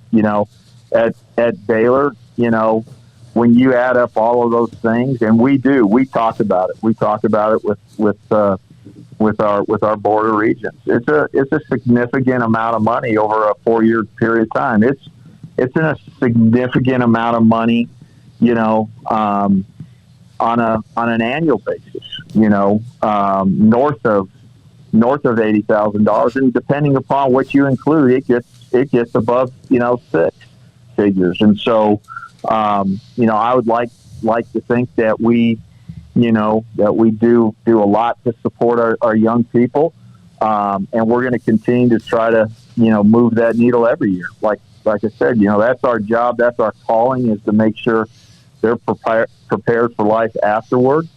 And so we're glad to do that. One of the things that we talked about as well during this entire COVID period, that was one of our goals, is never reduce that amount that we're spending on student athlete programming, services, etc. And I'm proud to say that here at Baylor we didn't reduce any of that, and throughout the pandemic. And so look, we're gonna continue to support and pour into our young people, navigate the name, image, and likeness this new world as best we can. Baylor Director of Athletics Mack Rhoades with us on SicEm365 Radio. What's the biggest problem with, in at least the short term, which we don't know how short the short term might be, of letting schools police themselves on this? Yeah, I mean, I just think, probably just naturally, organically, how well are they going to do it? Right? The trust factor for them to do it, and we all have to, trust that those that don't have state laws in play do that. Obviously, we're in a different situation here, the state of Texas, but yeah, what guardrails, doing it, truly adhering to NCAA rules and just this idea of fairness. So that's to me the biggest issue, and I don't know how long this will be until we have anything across the board. I'm certainly not 100% sure, but I don't think it's likely we have anything in terms of federal legislation in 2021. I think at best it's probably early 2022, but who knows? Maybe there's some clarity as we get into the fall. Mack, I saw this, and this is just some fans reacting to NIL and various things that are happening today. And is there a concern from your perspective or from the universities and athletic departments or whatever that this could turn off some of your fans, that the college game is becoming more professional? Yeah, sure. Yeah, I mean, I think there could be no question about it. This idea of pureness about the collegiate model. I could see that potentially happening, depending upon how far this goes. Again, I think there's going to be this initial rush, so to speak. Now, again, we're in the summer months. Student athletes are on campus, summer school, working out, but we haven't started, the meat of competition, et cetera. And so, I think this next year, there's going to be this evolving name, image, and likeness. What does this look like? Mm-hmm. And then I think you're going to see it after, this next year settle in, and maybe come back a little bit. So, but yeah, to answer your question, I could certainly see some people just be disenchanted with all of it. So on top of everything else, you now have to replace a track and field coach with Todd Harbor. We had him on yesterday. He said he had been kind of contemplating this for a couple of years, and now he moves on, and they had a pretty good run this year. Has that just been yet one more bullet point on your desk? Yeah, Coach and I talked about it. I think it was just a couple days before they left to NCAA Nationals in Eugene, and I've got such great respect for him. There's not a better person, and the way he's treated me and the support he's provided since I've arrived, and just a complete team player. As you know, has had great success. The 2017 women's indoor Big 12 championship, and you think over the course of his time he's coached 28 national champions and 257 All-Americans and 214 conference champions as a head coach. And oh, by the way, he was a pretty darn good student athlete. So big shoes to fill. He's left the program in great shape, and grateful for the way he He ran the program, and so we're in process mode of finding the next head coach. And as you know, typical with all of our searches, and in fairness to everyone involved, including our student athletes, including our current staff, and those prospective candidates, we're not going to comment until we make the announcement as to who's leading the who's going to be our next leader of our track and field program, both women and men. Mack, yesterday we had Nikki Collin in studio. I know she's just left just to get away for a little bit to be with her family.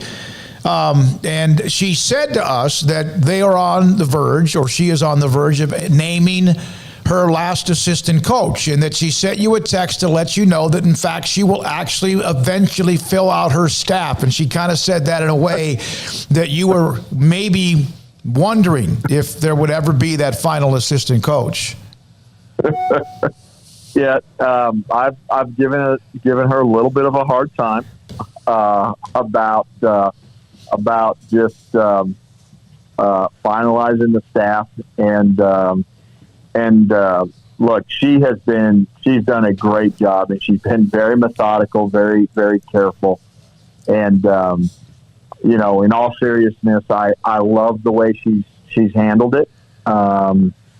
There's probably, one or two, maybe three that she could have hired, weeks ago, but wanted to see some things play out.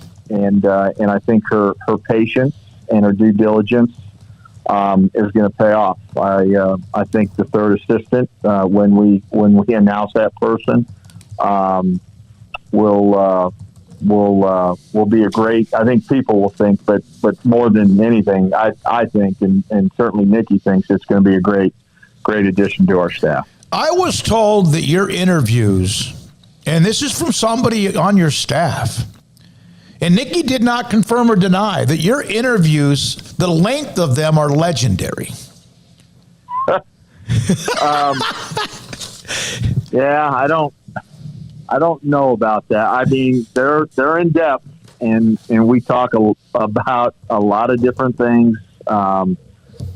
Some of it, if we're hiring a basketball coach, some of it is about basketball, but some of it is just life and philosophy and hobbies and some other things. And you think about the craziness of it, right? And you think about particularly a head football coach and a men's and women's basketball coach, and the commitment, the years, the money, and you're doing it off of a 2 or 3 hour interview interaction.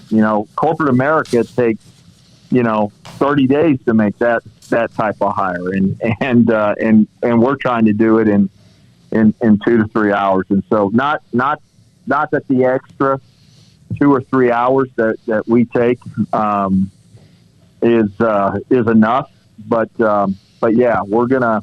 I think Nikki and us. I think we probably sat down for 6 or 7. Is there an essay portion of the interview? There can be. Yeah, writing, communication skills are important. And I part of that length of time is the fact you even mentioned this to us. You asked some coaches to get in front of a screen or whatever to do some X's and O's or a presentation with that, and that's one of the things that she blew you away. I heard that from Paul Bradshaw, also from. Oh my God, I just went blank as well. And that was something that was a big deal. That really, when she walked out of that, you were like, wow. Yeah, I think, when she took us through that, the basketball acumen was special, whether it was, on the offensive side and the different things, the different actions that she runs and primary break, secondary break, those type things. Defensively, what they do, man to man, and getting people back and not giving up easy baskets. All of those things were She knows basketball. Kevin, by the way, I meant to, for Kevin Gall, I meant to mention him as well. Mac, we appreciate. Huh? He said an easy one to forget. So. Hey, Jeremiah, pluck somebody off your staff. Yeah, he's asked Cody Gogler to join his team, and it's. You never want to lose good people, and Cody has done a great job, and I know that I certainly personally will miss him as well. Will our staff and many of our donors. He's done, like I said, a great job. But if you're going to lose him, you want to lose him to the right situation, and it's an opportunity for Cody to grow and get some responsibility that we couldn't provide here. We have somebody in that role who does a great job, who's a superstar, and that's Jovan, and so he's going to a good place. It's important to me. I take it personally that whoever leaves here leaves to a good place and is going to work for somebody that I have respect for and know. And I know that does it the right way and is going to care for them. And, certainly that's Jeremiah. So hate to see him leave, but also just extremely happy for him and for Jeremiah. Oh, plus you guys get a player to be named later down the line. So that's how these trades work.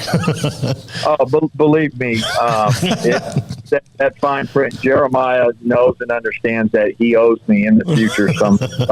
Yeah, but a future first-round pick. Mac, I have to ask because it's now been over nearly 7 months since you met with the NCAA, and you've told this before. I mean, it's time. It's been time. It was supposed to be early summer. You thought maybe at some point. Now it's July the 1st. Is there anything else you can tell us about that?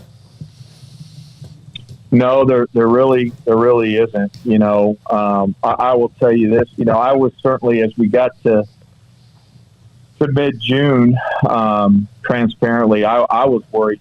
Then now all of a sudden we would have announcement between mid-June and July 1, just given the new transfer rules. Right, you have to get into the transfer portal by July 1 for you to be able to transfer and play immediately. You can still get into the transfer portal today or tomorrow, but you don't get to go to that school and play immediately. And so one of the things that I was worried about then all of a sudden, if it wasn't going to happen, probably before June 15th, this 2-week window, if it happened there, and we're levied sanctions that would cause some student athletes to want to leave, well, then we don't have any time to react. We don't have any time to be able to wrap our arms around them and let them know, hey, it's going to be okay. They're going to have all kinds of people pressuring them, right? Mm-hmm. So now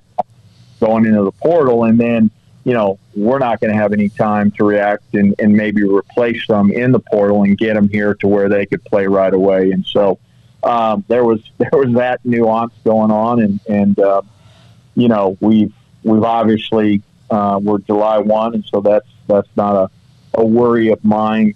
Factor, an issue anymore. But I don't know anything more than that, other than we're waiting, and we'll see what happens. And I continue to be resolved that no matter what it is, we'll figure it out. We'll find a way. We're going to continue to fight, scratch, and claw, and be relevant. Thank you very much for your time today. Get a break. You got a break coming up between now and Big 12 Media Days. You have a chance to go look at reindeer or something. We're gonna try to, after mid-July, just try to get off the grid for a little bit. So it's something. It's been a hard, long year for all of us, and something that we all need to do. And I'm gonna try to do that. All right. Even Superman has the Fortress of Solitude, Mac. That's exactly right. Thank you very much. Appreciate your time today. That's Mack Rhoades, Director of Athletics at Baylor. SicEm365 Radio. Travel is back, and so are the savings during the summer savings event at Richard Carr. Get back on the road with space, safety, and luxury with a Buick. Richard Carr has Buick SUVs all priced to move, and right now, current Buick or GMC owners get 16% off 2021 Encores, 13% on Encore GXs, or 9% on midsize Buick Envisions. You can also get 13% on full-size Buick Enclaves. Richard Carr is loaded with premium pre-owned cars and trucks, all of them priced to move during the summer savings event, with multiple cars and trucks priced under $230 a month for qualified buyers. Each pre-owned vehicle on the lot goes through a 172-point inspection before it leaves. And with dozens of lenders, Richard Carr says yes when others say no. 100% credit approval is always the goal. They're your local hometown dealership, so give Richard Carr Motors a chance to earn your business with free oil changes on new cars and trucks, superior service after the sale, and great prices. Come by and take a test drive, or let them bring the test drive to you. It's a summer savings event going on all month at Richard Carr. Boozers is the wedding ring store and more. If you're ready to get engaged or already married and want to upgrade your wife's ring for a special anniversary, Boozers is the place to go. With the largest selection of premier quality diamond engagement rings and wedding rings in Central Texas. They have 7 cases with over 300 styles of rings from top designers like Natalie Kay. Choose from yellow, white, or rose gold, plus beautiful top quality loose diamonds. With an in-house jewelry, they can also custom make anything you want. Bring in a picture or drawing and let Boozers create your one-of-a-kind pendant or ring. They can even use some of your old gold and diamond jewelry to create something new. At Boozers, you'll find a great selection of quality timepieces, and Boozers is the place for expert watch maintenance and repairs, too. They specialize in expert Rolex watch repair for fine jewelry, watches, custom work, and more. Go to Boozers on Valley Mills and Lake Air Drive in Waco. Boozers, the wedding ring store and more. Camille Johnson Realtors guide you seamlessly through the process of buying your dream home or selling your current one. Commercial, farm and ranch, or residential, Camille Johnson Realtors can smoothly and successfully lead you through any transaction. With a team of 28 experienced agents who are excited about serving you, Camille Johnson Realtors services the entire greater Waco area. If you're in the market to buy or sell, contact Camille Johnson Realtors, 104 Midway Center in Woodway, or find them online at www.camillejohnson.com. Camille Johnson Realtors, elegant, charming, warm. Welcome home.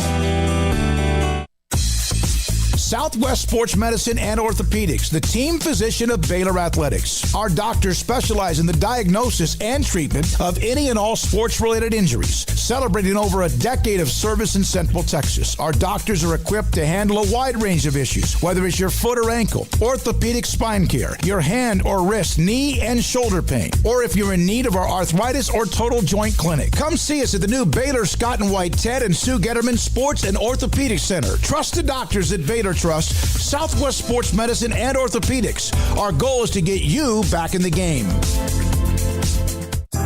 Riverbend Liquor and Wine has their easy-to-access drive-thru open and convenient and clean in-store location on the corner of Lakeshore Drive and North 19th Street in Waco. Riverbend Liquor has the best and most extensive variety of craft beer selections in Waco, and Balcones whiskey, including single malt, pot still, baby blue, rye, brimstone, and the all-new lineage in stock. Riverbend Liquor and Wine, family-owned and operated, and a hidden gem in Waco on Lakeshore Drive and 19th Street. And find out more on Facebook and Instagram. One size fits all. That may be all right for an adjustable belt or cheap sunglasses, but when it comes to your financial needs, no one wants a one-size-fits-all strategy. Ben Erlinson, your Edward Jones financial advisor, knows that his most important goals are yours. That's why he takes the time to understand your needs, knowing you. That's how Edward Jones makes sense of investing. Ben Erlinson, 100 North 6th Street in Waco, 254-759-8533. Edward Jones, member SIPC. At Baylor University, students find their place to shine. They're faithful friends and inspirational leaders. They're championship teammates and independent thinkers. They're on the cutting edge of high tech and in the halls of history. If you want to make the world a brighter place, you can. And if you want to shine in your own way, you can. The spark you need is already inside you. Bring it to Baylor, where lights shine bright. Welcome back to SicEm365 Radio. Are you a SicEm365 super fan? Then try out our premium subscriptions at SicEm365.com. Couple of notes here, and then off the radar in the next segment. Real quick, this came down earlier today. Baylor will have 100% capacity indoors and outdoors, including all campus facilities, athletic venues, McLean Stadium, Farrell Center, and return to in-person instructional model with no special social distancing in classrooms. That's awesome. That's great. I think that's great. I think we're starting to open up a bit. You know, we got to be careful of not doing anything too stupid that, you know, puts us back in a funk. But I think, you know, the doors are open again, and that's fantastic news. And I think maybe one of the biggest travesties of this entire last year is the fact that so many kids were not in classrooms. And I understand why.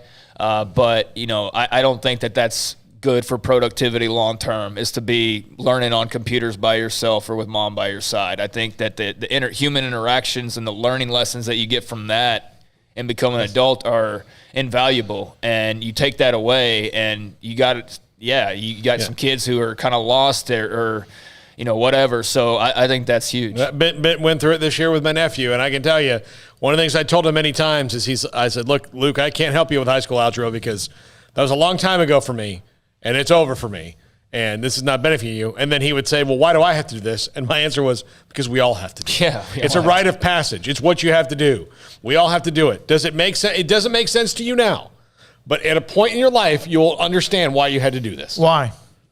Well, it makes you a better person. Why? Yeah, again. Why? Are we there yet? Yeah, I know. I went through that whole thing. Yeah. All right, so earlier today, Paul sent me a text.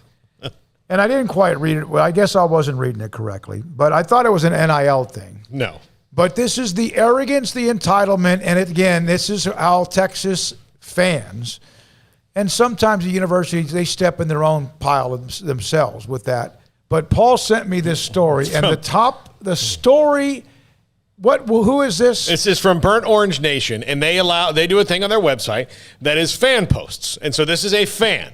This is not someone who's a journalist, but it is Texas needs to be part of a stronger conference. And the article essentially goes on to read, and I'll summarize it in that basically the Big 12 isn't doing enough for Texas. Yes. And it's not serving them well enough. And it is the least self-aware thing, but that is the Texas fan, the stereotypical Texas fan that believes that the Big 12 isn't serving them. Dude, you haven't done anything. You won anything in a decade. I'll tell you right now, a lot of those titles that you're, piling up in the Big 12, go to the Big 10 and see if you actually get some competition for some of these sports that not everybody in the Big 12 plays. Let's see if you win swimming every single year if you actually go take on other schools who take swimming seriously, like in the Pac-12. I think Texas could probably still win national title after national title. But as far as the year in and year out just domination, they absolutely benefit from the fact that Nebraska and Colorado and A&M and who's the Missouri. Missouri left, because all those schools were winning in swimming and gymnastics and track and field. And who benefited the most from that? Texas did.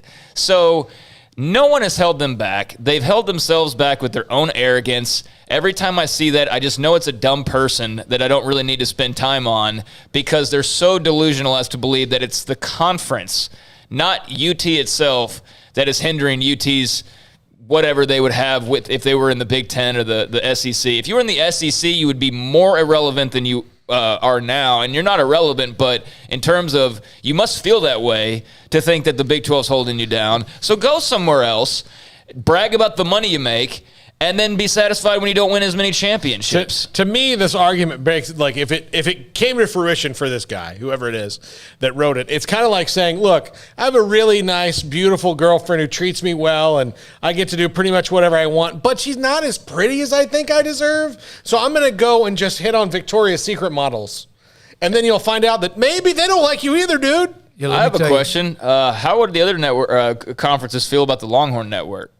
They all don't want it. They don't want it. Oh, wait, you couldn't have that? Oh, wait. Yeah, end of story. Yeah. Here's another thing. Idiot. Go act like, go try to be Notre Dame. Yeah. Because a lot of you feel like, Texas is a national brand. They have a massive alumni base. They have all the money in the world, and they'll also make sure you know it. But go do that if you don't like the Big 12 or you want to go think you say, arrogantly you want to be a part of the SEC. I'm sorry, A&M's a part of the SEC. You're going to start playing them again? Yeah. Oh, no, you don't want to do that because we don't have to. No, but it's A&M's fault. Yeah. So funny how that always just the title, man, the title. Well, that's like the worst of the worst UT fans, and when you wonder why maybe I'm hard on them sometimes, I've said for years, and I'll say it again, my number one issue with Texas is not anything they've won or anything about them. The only issue that I really have with Texas is the fan base's arrogance. They're entitled and they feel like everything should just be handed to them, and then when it doesn't get handed to them, it's the conference that they're playing in, or it's the this, or it's the that. It's like UT fans at their worst just seem to think that they reign above all and they should accumulate all. And, there's nothing lamer than somebody bragging about a school's bank account when it's not their own bank account. Like, I don't know how Texas making a bunch of money makes you feel like you make a bunch of money because your account doesn't change. But, again, the worst of the worst. I shop at Amazon, and that guy's the richest guy. Yeah. We're going to break here. Then, take a break here. Off the radar. Coming up just after 5 o'clock, Nick Eatman, DallasCowboys.com, and this is Sic'em365 Radio. If you're in the market for a new home or trying to sell the one you have, you need a realtor who can help you navigate this crazy market. And it is a seller's market right now and not a buyer's market. So you need a realtor who's going to help you find your way through that and get the best deal possible on both ends. You made a great deal for the house you're selling, but how about the house you're buying? All of those things you have to do. Lance Donaldson and the Donaldson family team, brokered by eXp Realty, can help you with that. Give them a call, 254-214-3713, or online at lancedonaldson.exprealty.com. He describes himself as a local realtor with a unique perspective, and believe me, once you meet Lance, you'll know that's abundantly true. A great guy you're going to have a great time looking at houses with, and believe me, you'll get it done as quickly as possible and the best deal you can possibly get, because that's Lance's mission and that's what he wants to do for you. So give Lance a call, 254-214-3713. It's the 4th of July sales event going on at Allen Samuels on the new 2021 1500 Ram Lone Star Quad Cab trucks. The three-peat Motor Trend Truck of the Year is built to serve, with total values up to $5,250 or 0% for 72 months plus $1,000. Allen Samuels, located at 201 West Loop 340 in Waco. Come see the Ram Lone Star Quad Cab during the 4th of July sales event. Visit Allen Samuels today or online at allensamuelsdcj.com. Come by. Let's be friends. At Ideal MRI, we feel blessed to be a part of the Waco community. We're a small family business right here in Central Texas, and our goal is to bring down the cost of healthcare while maintaining high quality. At times like this, the cost of healthcare has never been more important, and unfortunately, significant illnesses and injuries still occur. That's why Ideal MRI is open and here to serve you through the difficult time. We offer premium MRIs just like a hospital with state-of-the-art technology and specialists, but you'll pay less. Sometimes thousands of dollars less, whether you're using insurance or not. At Ideal MRI, we accept most insurance and there are no hidden costs, even offering financing if that's needed. Everything included in the price, and you'll not get something as a surprise in the mail later on. If you need an MRI, ask your doctor about Ideal MRI. They'll know. You can schedule an appointment safely from home online in minutes at idealmri.com or give us a call, 833-IDEAL-MRI, idealmri.com. With so many companies and policies out there, it gets so confusing shopping for insurance, and I never know if I'm getting the policy that's right for me. Luckily, I met the team at the Niche Group Insurance Agency. With the Niche Group, you can go to one company and get access to coverage options from many insurance carriers, and you get to speak to a real person about your specific coverage needs. With the Niche Group, I know I'm getting the right coverage at the right price. If you need insurance, talk to the experts at the Niche Group at 1-800-258-8302. From the first workout to the last practice, sports is an incredible challenge. Hi, this is Dan Ingram at the First National Bank of Central Texas, and we're proud to support each athlete, every parent, and our educators. From families, small businesses, to the biggest industry, we're here to help. With remarkable products like instant issue debit cards free at all of our banking centers, we've got banking ideas that fuel big dreams. The First National Bank of Central Texas. Familiar faces making local decisions. Member FDIC, Equal Housing Lender.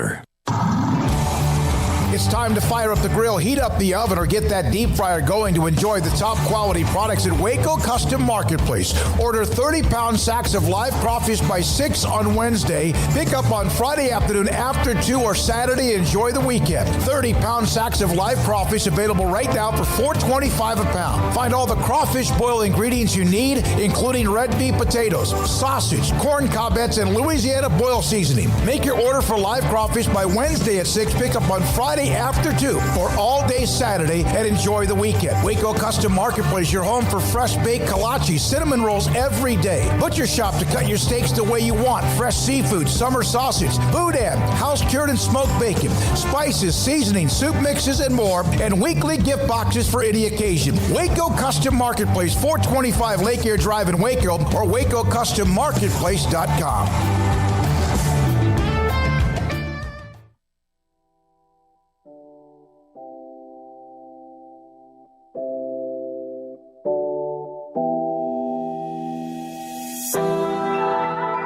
Welcome back to SicEm365 Radio. It's time for Craig Smoak's Off the Radar. All right, welcome into Off the Radar, SicEm365 Radio.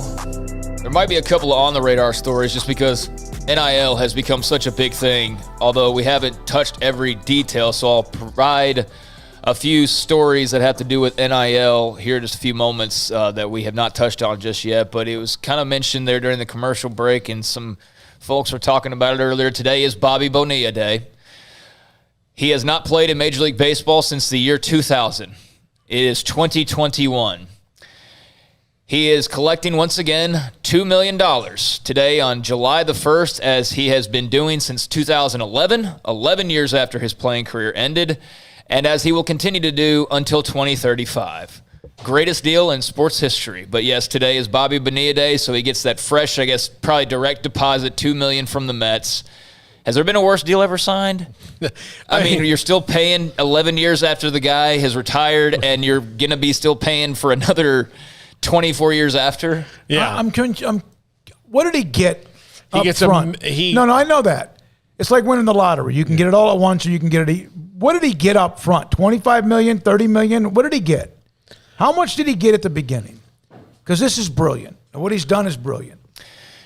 Okay, so they were going to buy out his contract, which was a big part of the story. And then they were going to buy it out for $5.9 million, but instead they agreed to make annual payments of $1.2 for 25 years starting in 2011, including an 8% negotiated interest. So $35 million is... That was when Madoff was running the team. And he had been promising everybody double-digit returns, and they were going to make big money. And then, obviously, Madoff did not deliver on that promise. He's one of the worst crooks in American history and a piece of garbage. And, that kind of threw the entire ownership for a loop, as well as their finances. And, now the new owners even said they're thinking about celebrating Bobby Bonilla Day at Citi Field on a yearly basis, which is kind of a fun way to twist this. But, yeah, it was basically thinking you had this and you really didn't, and thinking you were smarter than you were, and now it's resulted in them paying this guy $2 million a year for a billion years, basically. A pretty good player with Pittsburgh, and then the Mets. He was a pretty good player, on RBI guy. Won a World Series, I believe. 300. I think he was a 300. I believe he was on that first Marlins World Series team. Yeah. On the same day you mentioned that, this is the last day of the contract of Lionel Messi's 4-year. It's hard for me to fathom, $674 million deal with FC Barcelona. Yep. So that's coming to a close. Bonilla's will not for another 15 years. He's going to continue to make $2 million. Bobby Bonilla also has a second deferred contract plan with the Mets and Orioles that pays him $500,000 a year. How has not everyone signed his agent at this point? Brett Saberhagen still getting $250,000 a year from the Mets. That began in 2004. That was the inspiration for Bonilla's deal. Max Scherzer gets $105 million total from the Nationals that we paid through 2028, even though he and then let's see, hold on. Manny Ramirez will collect $24.2 million total from the Red Sox through 2026. Ken Griffey Jr. has an annuity every year with the Reds, $3.59 million every year through next year or 2 years. So a bunch of guys making money and not playing. All right, so Mississippi State won their first team championship last night. We did make mention of that, but that was the first one, which is kind of surprising. The only other one they had in school history was collegiate disc golf. So pretty big deal for Mississippi State last night that you might not have known about that. So I think they were definitely partying pretty heavily in Starkville, Mississippi last night. I want to know how this is not against the rules now. So Dayton Flyers, they have a new incentive if you sign with Dayton, which is entirely against the whole idea of what we're talking about with name, image, and likeness. But a local business by the name of Flyer Faithful LLC, which is ran by former Dayton Flyer star Brian Roberts, announced today it will compensate Flyers men's basketball players for endorsements. This is going to be basically the way it sounds and the way it's written of if you sign to play for Dayton, you're automatically included in this. So how is that not an inducement rather than benefiting off of name, image, and likeness? And how would this prevent everybody from saying, for example, Nike's an Oregon school, Nike, hey, if you sign with Oregon, we'll give you $20,000 a year. And this is why the NCAA failed in this, and that they had all this time to figure these things out and sit in a room and be given all of these hypothetical scenarios, and they didn't do it. They absolutely didn't do it. Yeah, but does that make sense to you guys? If you sign for this team, you're going to get something out of it. No, it seemed like that's completely the opposite of what they are saying, really, what is NIL. Yeah, so, I mean, I know most people don't care about Dayton, and a lot of the comments... Pretty good basketball school on occasion. I mean, I'm saying nationally, I don't think a lot of people outside of the month of March care about Dayton in any way, shape, or form if you're not from there. But, yeah, I found that odd because that's entirely against what this is supposed to be, and yet there's no one policing it, so there's nothing stopping you from saying, hey, Earl Campbell Hot Links, if you sign with Texas, we'll give you $1,000 a year. Yeah. That's going to be a problem. That's going to be a big problem. Trey Turner, bad news for him. He had to leave the game last night with an injury, but it was notable that the Nats shortstop is a member of the history books now, had a cycle on Wednesday against the Rays. Cycle's a rare thing that happens, but this is more rare and notable because it's the third of his career, which ties him for the Major League Baseball record. He also tied the MLB record with his third career cycle on his 28th birthday yesterday. Went 4 for 4, 4 runs, RBI, 2 stolen bags, and had the single, double, triple, and home run. He's the first player ever to hit a cycle with multiple stolen bases. So a little bit of history being made by Trey Turner of the Washington Nationals. Who's he tied with the record with? Joins John Riley, Bob Musil, Babe Herman, and Adrian Beltre. Not Babe Herman Ruth. Yeah. No. But Babe Herman. Okay. Yeah, just Babe Herman. So anyways, that's an interesting piece of baseball history right there. I meant to get to it a couple days ago, and not really so much. I mean, you kind of mentioned the main part of the story, the NFL fining the Washington football team $10 million, but I'm far more interested in getting your opinion on the fact that they have placed Dan's wife, Tanya Snyder, Dan Snyder's wife, as the team's co-CEO. What are your thoughts on that? Yeah, I do know this. Listen, Washington was more than a dumpster fire, and today's $10 million fine and whatever they found out about behind the scenes, a horrible franchise. We understand that. It hurts me because I love them. I've loved them forever. But I think what they have done is across the board, they've checked the boxes. Now are they going to let those who they're allowing to check the boxes make decisions? They got the guy, I forgot his name, who's the president. She's now a CEO. They have the woman who's now doing the media relations and all that. And it can't hurt. Yeah. I think people are wondering about like a little lack of experience as a co-CEO, but she also does a lot of side work, I know. I've heard great things about her by reading stories about her breast cancer awareness and a lot of things she's been a part of. She's just not some trophy wife. Right. She is an incredibly intelligent and earth-moving. She moves things. She gets things done, and so perhaps this is not bad. Yeah, maybe she can get that new stadium deal done. Yeah, maybe she can. Possibly. Yeah, maybe. Yeah. I think the most notable thing is it just signifies the Snyder ownership's not leaving anytime soon. For those that were hoping for that, I think this just cements their NFL long and he just bought up all the other people. And I got to tell you, though, and I know it's sometimes when someone's just like a wreck all the time, it's hard. I think, I'm not saying he's learned his lesson, but they are making some decisions that seem to be ahead of the curve among other franchises. Well, I'll tell you what. And yes, it was a lot of it had to be done and was forced as well. One of the things that, forced in that Daniel Snyder's no dummy. He's seen what's happened to other sports owners as things get bad, where a league will make you sell. It happened in the NFL with Jerry Richardson. Like Matt Rhule is in Carolina right now because David Tepper bought the Panthers from Jerry Richardson, and they're only for sale because Jerry Richardson had some terrible behavior that he was punished for, and the NFL moved him out. Steve Ballmer owns the Clippers now because of their previous owner's ridiculous racist behavior. So it's not unprecedented. Like, billionaires do have consequences now, and the leagues will push people out. So if Daniel Snyder didn't make any changes, whether he owns the whole team or not, if the other 31 owners tell him to GTFO, he has to. By the way, Tanya Snyder today on the findings, are you going to mention this? No, go ahead. I'm mortified to think that's happening in our building and our business. And so Daniel Snyder is temporarily removing himself from the day-to-day businesses, and she is, of course, as you mentioned, Craig, taking over as co-chief executive.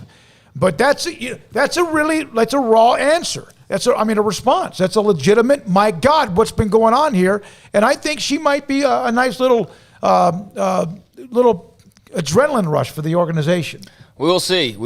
To name, image, likeness, and just a few more specifics on certain things. Paul sent this over because I was talking about earlier. I had not even begun to imagine that this will have nothing to do with your actual ability and more about just how much of a following you can gather. And pretty girls are going to be able to do that quicker than anybody. Let's just be honest about it. Hannah and Haley Cavender are now also being sponsored. Fresno State basketball players and twin sisters. They've got millions of followers on social media. And again, this is where I'm talking about like the young kids with mom and dad's checkbooks, or just the creepy old people that sit on Twitch all day and donate and follow people on Instagram and all of that. Well, they have signed with Boost Mobile, a wireless company, and they're going to be working with them in, quote unquote, a variety of ways. So they had a little statement or whatever. And what's really interesting is I don't know how many fans they have on Instagram. It's probably millions, but like on Twitter, like I have more. It's funny the disparity between the different social media platforms. But Boost Mobile says it's also got a list of about 400 college athletes that it hopes to partner with in the future. The Cavender sisters will be part of a national advertising campaign. They've already had their picture up in Times Square to announce this. And the Boost Mobile CEO believes that many of the college athletes will appeal on local levels, and deals could range from annual contracts worth large sums of money to in-kind deals where Boost provides athletes with free cell phone service plans and more for social media use. So they're going the local heroes route, and they're banking on the Cavender twins, I guess, to be one of their big sponsors. Meanwhile, De'Aaron King and Mackenzie Milton, formerly of UCF, they have actually launched a business out of this. Dreamfield Corporation or Dreamfield Company, I'm not sure which, but Dreamfield Co. They are co-founders, and instead of everybody looking at like, hey, how can I make money the quickest, they decided, how can we make money off the other guys that are making money? They're truly the smart ones, because what was missing was the athletes' touch, like the Players Tribune or the whatever, for the college athletes. So these guys are double dipping in a way, and it's brilliant. And more should have thought of this. So not only will they benefit, but by starting this coalition of this company, they'll bring other athletes into the fold and then be able to get something off of that as well, and also keep it in the athlete umbrella. So those two have already gone out and started a whole new thing. And King says that he's already had, many phone calls. Milton's actually going to go more of like the NFT route. He's going to sell a, random one-of-a-kind NFT. I still think that's just a whole bizarre thing, but there's apparently enough, popularity for it. An NFT of his leg breaking. I guess, yeah. I mean, somebody will buy that, right? But King says that he's already received $20,000 in deals and anticipates getting many more. Also, King, Milton, and Hurricanes defensive back Bubba Bolden signed deals with College Hunks Hauling, Junking, and Moving. I've actually used that company before, yeah. They will receive $20,000 in the deal with the moving company. So there's another example. De'Aaron King is like all over this. And, you know, I don't know what his NFL future is, but this very well may be the last year he plays football. So, I mean, that's part of this that people don't acknowledge either is like, yeah, you know, these college athletes can make money, but for some of them, this will be their only opportunity to make this kind of a money. I'll tell you this right now, Mackenzie Milton.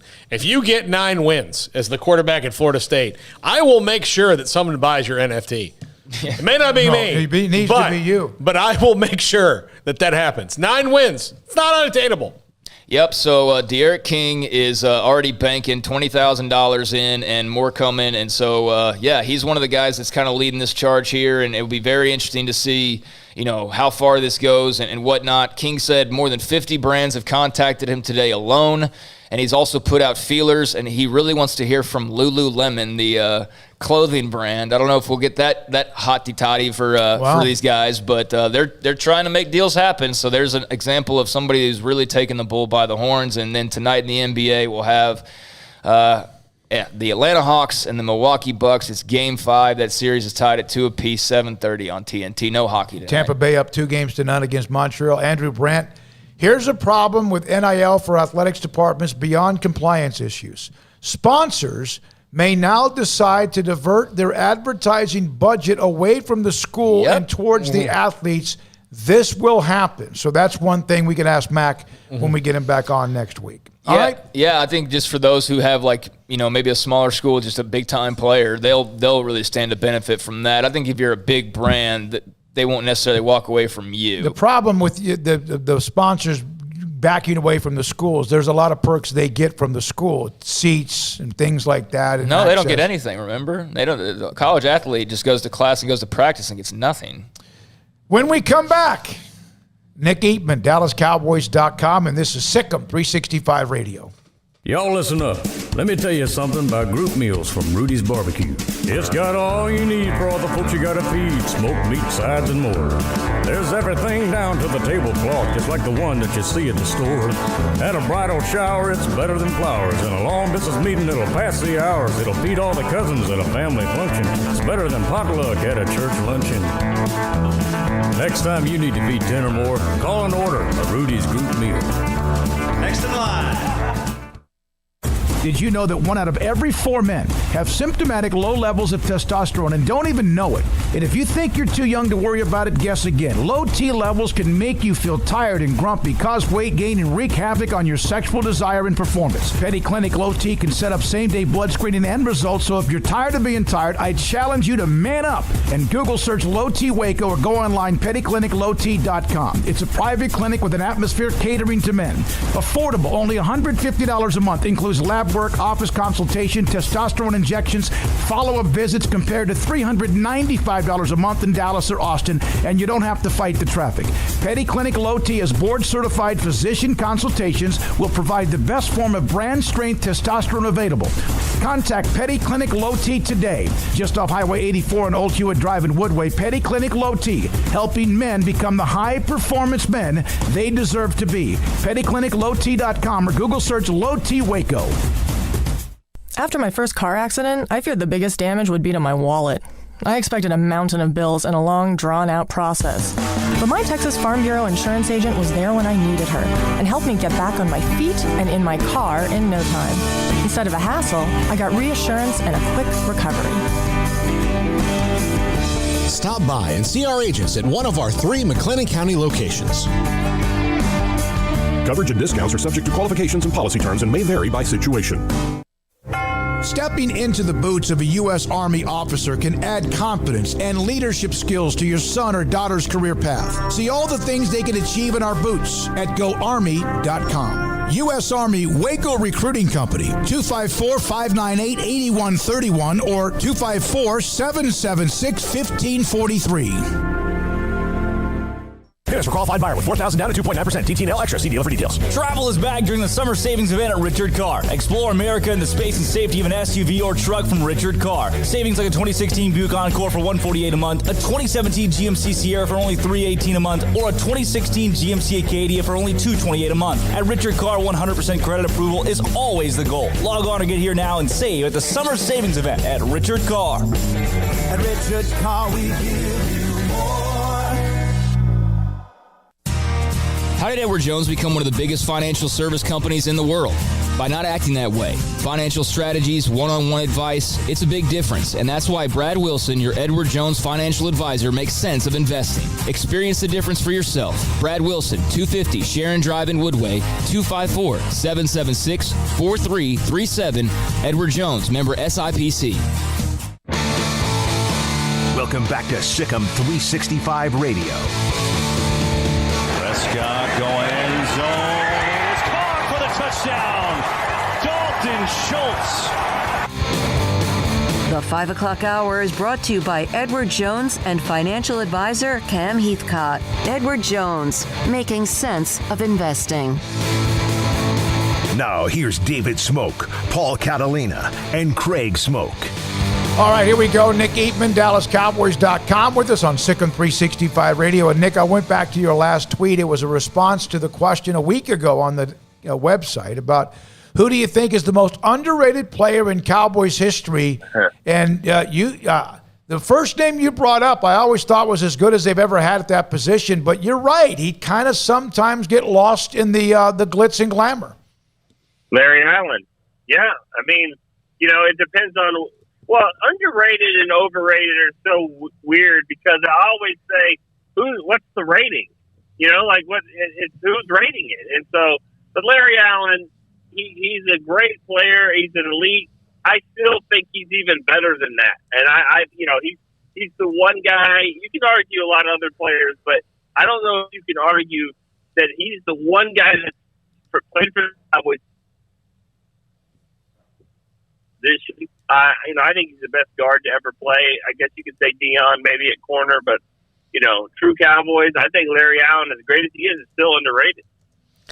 Yeah, I mean, you could argue there's arguments to be had. Like I agree with you. Like you could say Larry Allen is the greatest offensive lineman in Cowboys history, and then the second that you just can't. There's not a lot of arguments to go with it. Right. I mean, he's just and he was a quiet guy and all that. But I mean, I just think. As great as he is, I put him on different levels. He's a great player that is even greater than that. And then you've got your Ring of Honor guys that should be in the Hall of Fame. And then you've got your guys that aren't in the Ring of Honor and maybe, they should be. And so I just think there's different levels to, underrated or overrated or whatever. Nick, were you there that first training camp that Larry Allen was? It might have been at Austin. And it was the first time I think he was interviewed at training camp, and he was scared to death. He backed up this big, huge man, this Hall of Fame Hulk of a man. But do you remember? Were you there in that moment? Because he just wasn't. Yeah. Oh my God. I wasn't. Wichita Falls was my first. No, I wasn't there. But I've interviewed him at times, and we always joke. What is his Hall of Fame speech going to be like? I mean, Hall of Fame, he's going to have to get up there and talk. And if you remember, it was awesome. Like, he wasn't like Michael Irvin talking for 30 minutes, but he did a really good job. And so, he was a man of few words, but, he didn't like it. He didn't like that limelight, but, man, he was a great player. Nick, what is a more difficult position for you to figure out on the Cowboys? Defensive tackle or cornerback? Of those two, I wouldn't put those first. So I got one that trumps both, but of those two, defensive end or corner, that's a good one. I would say corner because I know who the top two defensive ends are. I mean defensive tackle. If I said end, tackle. Defensive tackle, I'm sorry. Maybe you said tackle. Defensive tackle. Now you got, that's a good one. Oh, man. I would say tackle. Tackle's a tougher one because I I just think a lot of these positions, you're just throwing it all at the wall and hoping something sticks. You know, is Gallimore going to take that leap in year 2? Is Tristan Hill going to come back and be the player that he was starting to look like? You know, and then some of the guys that they signed in, Brent Urban and Carlos Watkins, and then how they fit with you know what Dan Quinn's trying to do. Then you got the rookies, you got Odigizua, you got Bohanna, Chauncey Golston will slide in. There's a lot of guys that are going to figure into this puzzle, and I'm not really sure how it's going to fit. I think corner, you kind of know who the top 4 or 5 are going to be, just maybe not the order. Nick, is the Randy Gregory that seems like the hype train, and I get how talented he was at college and what he was coming out of college, and I know his problems, struggles in life. Is the hype train for him even almost too high? I don't think it's too high. I think, well, you know, I think this is a contract year for him. He's lost a lot of money. He knows that. And this is a great opportunity for him to show that he could be a premier pass rusher. He's in a great situation. I think with Dan Quinn, this is a perfect type of guy that he likes to have. And, you know, he's had a full off season for the first time in a long time, maybe ever, with him. And I think it's a great situation for him. Is it too high? Only he can figure that out. Only he, you know, he's going to have to you know, figure that out. He's never been a guy, let's be honest, he's never been a guy the Cowboys could truly count on. But it's all in front of him right here. And I think that with this defensive line, the guys they're bringing in a tackle, D-Law should be healthy on the other side. I think the situation is great for him. It's better than it ever was for Randy Gregory. What are your early returns on Dan Quinn and how the team seems to be responding to him? Well, I think he's got the ultimate respect from everybody, including, you know, that starts with the coach and Jerry Jones and everybody. I mean, I just feel like you look at his draft, I mean, he got the opportunity to really have the whole draft. So he's got the respect there. And, you know, I don't think he's viewed as a guy that lost a 28-3 lead in the Super Bowl. You know, I don't think he's viewed that way in Atlanta and all that. He's a guy viewed as a guy that give him the right pieces, he can put together a really good defense. He did it in Seattle. He did it in Atlanta. And if you look at those defenses, they're not filled with a lot of first and second rounders. I mean, it's a scheme that worked, and it worked in both places. And I think that, you know, that's where everybody's excitement is with him. But I'll tell you a funny story about him. He said it, I think, in a press conference too, but he was walking around the hall and they have all these videos of highlights from last year. And of course, there weren't a lot of them, but he's seeing the watermelon kick from an Atlanta game, and he's walking by and he sees that, and he's like, well, ain't this the reason why I'm here? And this is why I got fired, you know, for a game like this. We have to show this. He's laughing, but you know, it's you know, he understands it's a great opportunity for him as well. Was there any part of hiring him in case McCarthy fails? Ooh, I don't. If that's true, Smoak, they'll never say it. They'll never say it. I think it was. We got to fix the defense. Mm-hmm. And Mike Nolan, that did not work. I don't think it's necessarily because he has head coach experience, because I believe he's the fourth guy on the staff now with head coaching experience. Last year they had 5. You know, so I don't think that's necessarily the case. I just think we have to get a trusted defensive mind in here fast, somebody that's available, and I think McCarthy has a longer leash than people think. I just think this was more about fixing the defense. Nick, I know you got to go. Training camp starts this month. What does that sound like to you? I love it, especially as hot as it is. I'm looking at my thermometer right here. It says 102. So I love it. You guys have been out there. You know how awesome it is out there. Yep. So yeah, man, I can't get there fast enough. All right, thank you, buddy. Nick Eatman with us, DallasCowboys.com and the Cowboys, and again with us here with 19 days is from when they open up the camp and eventually start what they do in Oxnard, California. Things starting to, at least around the table, as much as possible, it appears, be back to normal. All right, when we come back, a couple of the notes. Paul's 5 notes at the end of the show, the top 5 at 5:55. Jack is working on those. We have Hayden here today. Emma is here today. Armstrong, Jack, they're always around, and they are amazing at what they do. But there's Colt Barber. Colt Barber painting the doors as we have plans doing. And I got to do this. I got to tease this. We have a piece of equipment that we haven't used yet something new, another toy that is, you can see what Jack's behind it. Don't want to get into it, but yet another state-of-the-art piece of a toy for SicEm365 Radio. My God, it's unbelievable what we keep adding. Brian, Ashley, Colt, and company. This is SicEm365 Radio. Don Humidor and Coffee Beans in the Town West Shopping Center off Valley Mills in Waco. If you struggle falling asleep at night, if you end up losing, in some cases, it could even be 30, 45 minutes or an hour and a half because you don't fall asleep correctly. And what I mean by that, you go to bed at 9:30 or 11 o'clock, whenever it might be, or 1 in the morning, you go down and lay down in bed, you hope to fall asleep. And sometimes it's one of those nights, and sometimes for you it could be every night, or for whatever reason, you just don't always fall asleep. And you're tired, and you're miserable, and you know you've got something the next morning. There is something called, it's a CBD product at Vitadreams at Don Humidor. Take a gummy, bite off whatever you want in the gummy, and next thing you know, you wake up the next day. Sometimes you wake up the next morning in the middle of the morning and feel like you've had a full night's sleep. Vitadreams, tell Carol, Ashley, and Cheyenne, the Smoky sent you. They have the 48-foot walk-in humidor with all the amazing cigars for 4th of July or golf trips or whatever, but also Vitadreams. Don Humidor in the Town West Shopping Center off Valley Mills in Waco. At Baylor University, students can shine in their own way. Or should we say their own ways? Because there's no limit to the ways Baylor students make the world a brighter place.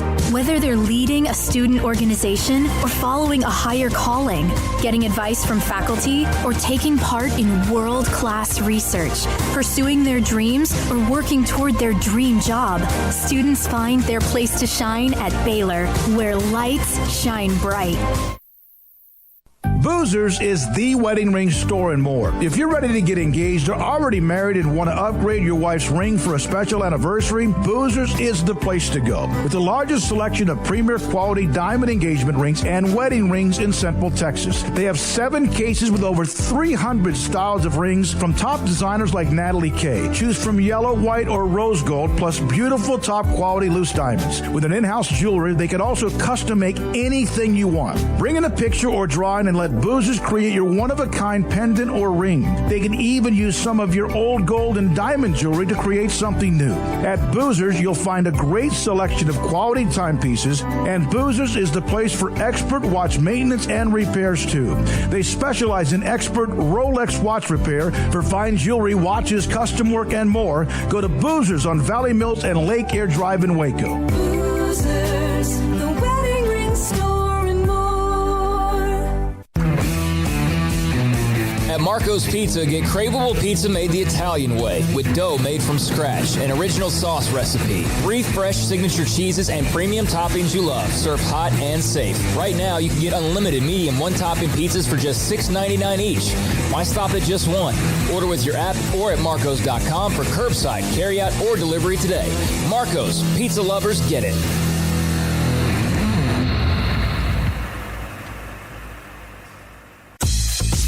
Southwest Sports Medicine and Orthopedics, the team physician of Baylor Athletics. Our doctors specialize in the diagnosis and treatment of any and all sports-related injuries. Celebrating over a decade of service in Central Texas, our doctors are equipped to handle a wide range of issues, whether it's your foot or ankle, orthopedic spine care, your hand or wrist, knee and shoulder pain, or if you're in need of our arthritis or total joint clinic. Come see us at the new Baylor Scott and White Ted and Sue Getterman Sports and Orthopedic Center. Trusted doctors at Baylor Trust, Southwest Sports Medicine and Orthopedics. Our goal is to get you back in the game.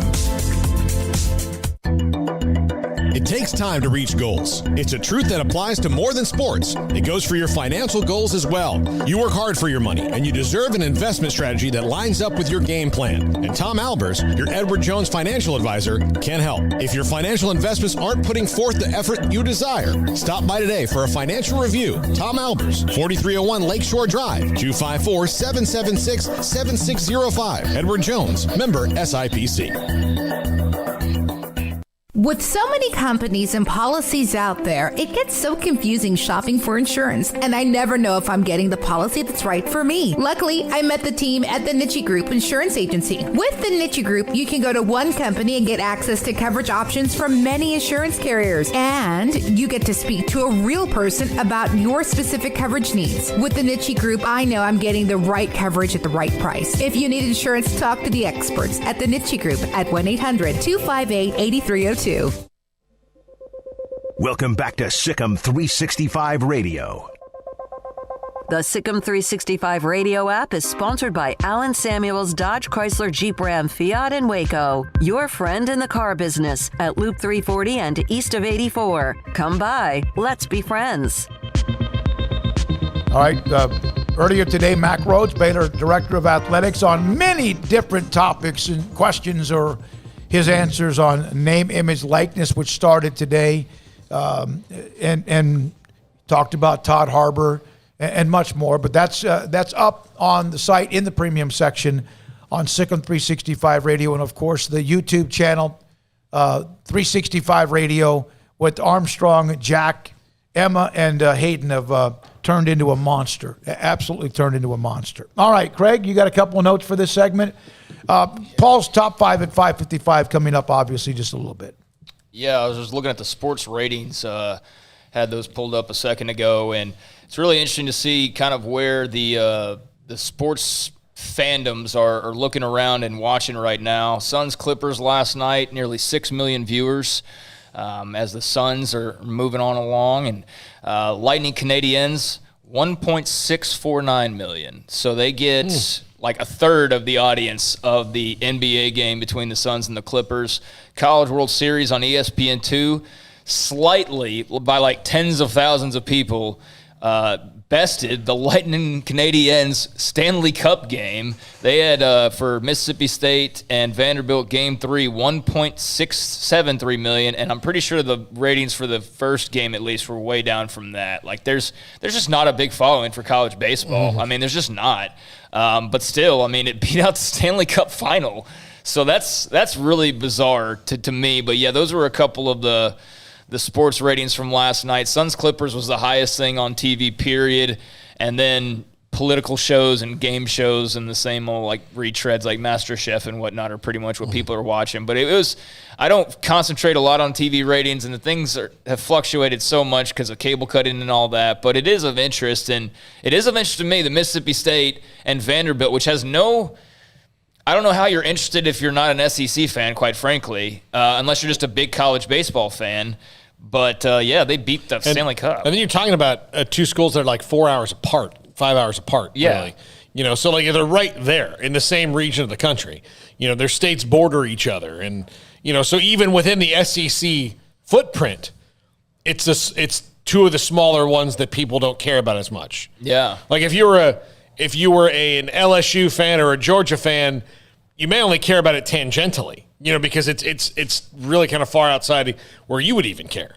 Yeah, like Vanderbilt and Mississippi State are the two of the smallest schools in the conference. Well, they also have the Canadian viewers, which will be heavy because of Montreal, so I'm sure that will make up for what they lack in America. But that would be a little bit concerning to me that it's barely hovering over 1 million viewers for your final championship series. Yeah. That's just a little bit Yeah. crazy. But the other thing was, okay, so I discovered this website. It's called The Player's Trunk. Tell me how this makes sense. So when you arrive on campus, you get all this merchandise for free. Mm-hmm. So you can now go turn around and just sell it and make a profit off of it because there's this Player's Trunk website, and there's several players who have already signed up, and they're selling game-worn jerseys, team-issued gear, and things like that. Given to them by the school. By the school. They're selling, they're turning around. It's like you see guys like Levi Norwood, obviously, was in need of some money to do whatever transition he was doing in life. And so he was selling like his bowl jersey and his ring and things like that. But this is like team issued. So like this Eddie Ionescu is an absolute nobody for Oregon men's basketball. I looked up his stats. This dude, his 2021, his redshirt senior season, mind you, Eddie Ionescu, who I think must be related to Sabrina. Yeah. So probably that's why he's popular, because it sure isn't for what he did on the court. His recap for his senior season, Eddie Ionescu at Oregon, played 3 minutes against Portland. That's what he did this year. Go over to his site on the player's trunk, and he's selling a 2019-2020 Eddie Ionescu game-used jersey for $750. So he's a moron, unless, like, does somebody think it's going to be her jersey? He must think that, but like this dude played for 3 minutes is selling his game-worn jersey from 2 years ago for $750. And the year that he wore this jersey, his entire recap is saw first collegiate action December 7th versus Hawaii and collected 1 assist. Also played a minute versus Utah, Oregon State, and California. So this dude's played like all of 5 minutes in the last 2 years and is selling his game-used jersey for $750. I just think this is he sold it? On the player's trunk, Maceo Teague's on there. Yeah, so like, but my question, so like this is going to be a thing and there's going to be a bunch of people, but like, should you be given free gear and then turn around and be able to sell that? Are they done? Their eligibility over? Even if it is. Yeah, because... Yeah. So like, do they have to pay anything or do they just get to make money off everything is what I'm saying. Like that's... I feel like there's got to be some parameters in place. If the school's already issuing you a bunch of free gear in the thousands of dollars, and then you're turning around that you paid nothing for, you just played in it, and then you're selling it for nearly $1,000, like I just don't know how that would sit well with the schools. And I don't know. I find that that's odd. what you can do now. Isn't that, didn't that? Right. That's my point is like that doesn't make sense to me that the school's paying for it, and then you're taking something that you got for free and selling it for a profit. Yeah, and here's the argument. Well, schools make millions and millions and millions of dollars. They're also, they have to. Right. They have to, based on what Mack told us earlier today. This guy's page has a used jersey, player-issued sweatshirt, player-issued jacket, player-issued winter hat, player-issued shorts, player-issued another winter hat, player-issued zip-up jacket, player-issued pullover, all stuff that was given to him for free. Here's what I think we might see this happen. Jack, great stuff today. Thank you. I think what you might see happen, there's this open window right now. And eventually, not just because, Craig, you brought it up, but somebody in athletics, somebody in administration will start to see what's happening and go, why are we not asking them to return that back to us? Anything. If they're going to make, because the argument is, well, the NCAA and players and teams, whatever, make hundreds of millions of dollars off these players. Well, now that the players can make their own money, then maybe there's certain things that are now what you get, perks, that you might start to lose. And don't complain if that happens. Yeah. That's all my point is, because like I think that's, now that you can make money, I think it's kind of foul to take free team gear and then go and make a profit off of it. Now, I know that there's an argument against that as well, but it just, that to me seems to be running kind of afoul of what the whole point of this actually is. Sold out. I forgot to say it. Io Dasso. I can't say. The guy from Illinois? Yes. Okay. Io. His, they have shirts that like have his image on it. Sold out. Name and like they're sold out already. So people want this, and there are people like there's a market for this of people who just love certain college players. There was a time when I was younger. Some of this is just silly, but not. I never like the only jerseys that we've talked about this. I don't wear them.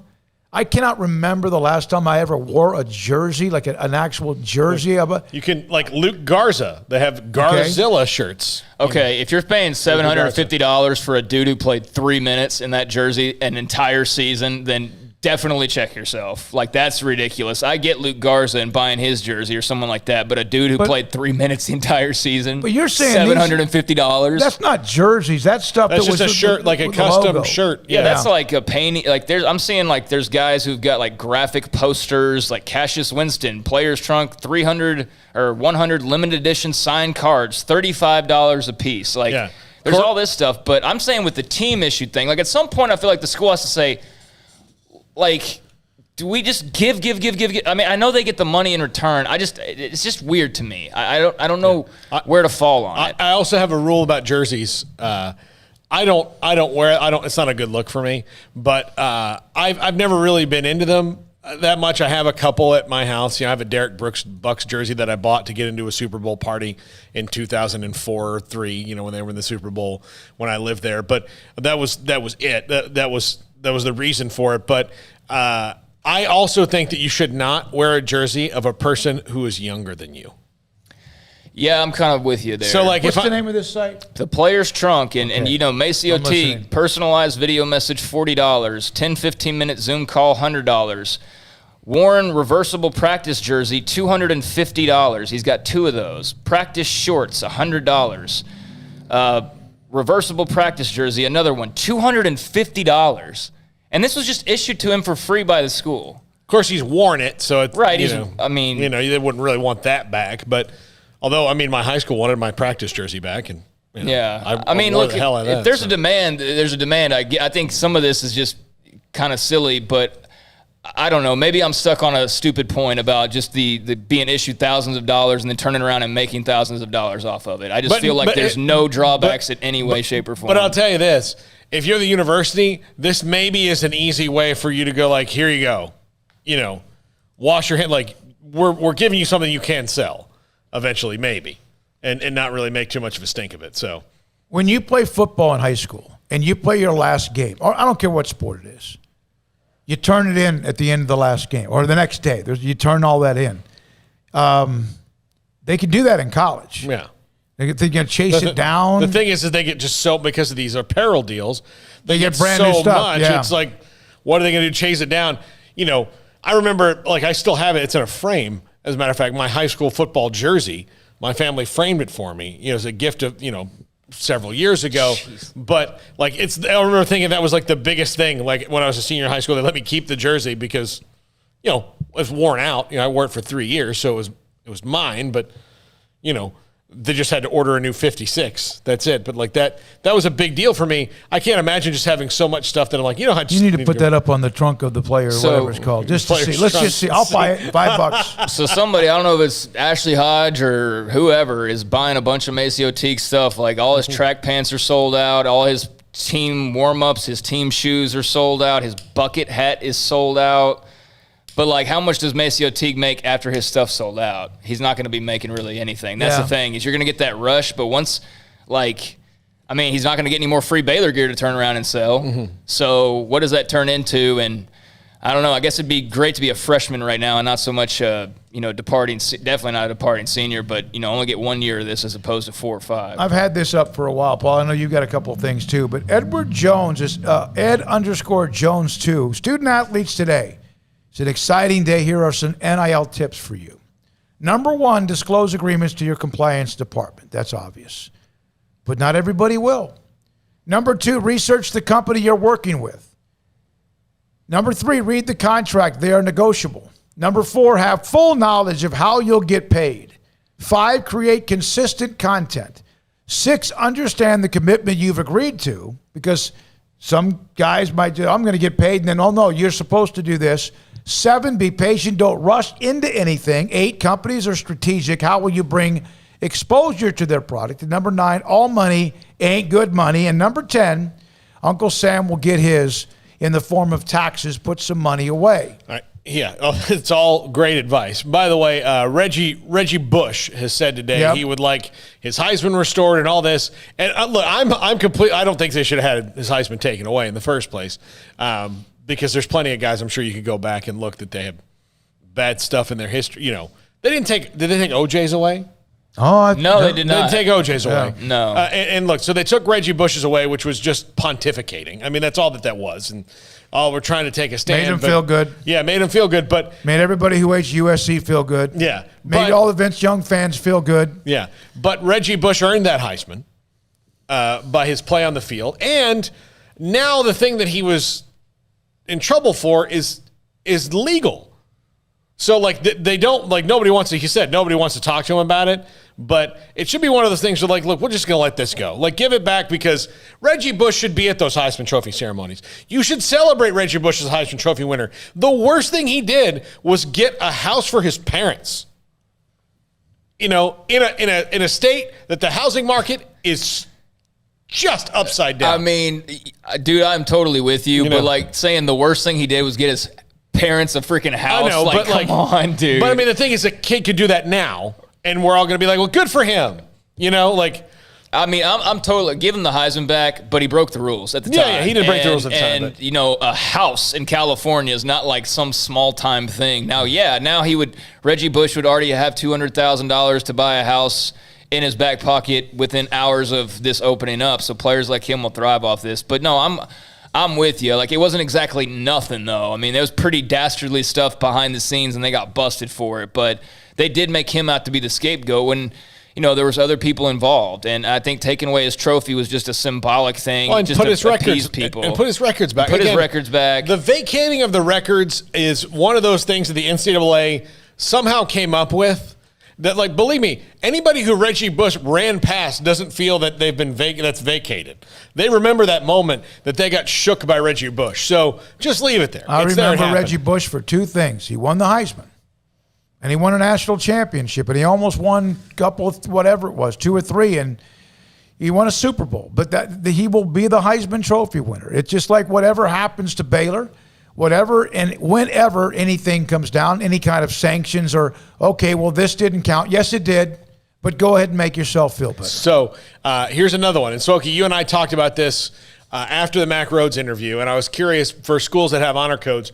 BYU has said that NIL athletes must adhere to the school's honor code. Yep. Or they can, I mean, the thing is, so, like, for example, if Trojan Condoms came to you at BYU and said, we'd like you to endorse our product, well, since sex outside of marriage is frowned upon, and I believe in the Mormon faith, so is birth control, you couldn't take that and still be an athlete at BYU.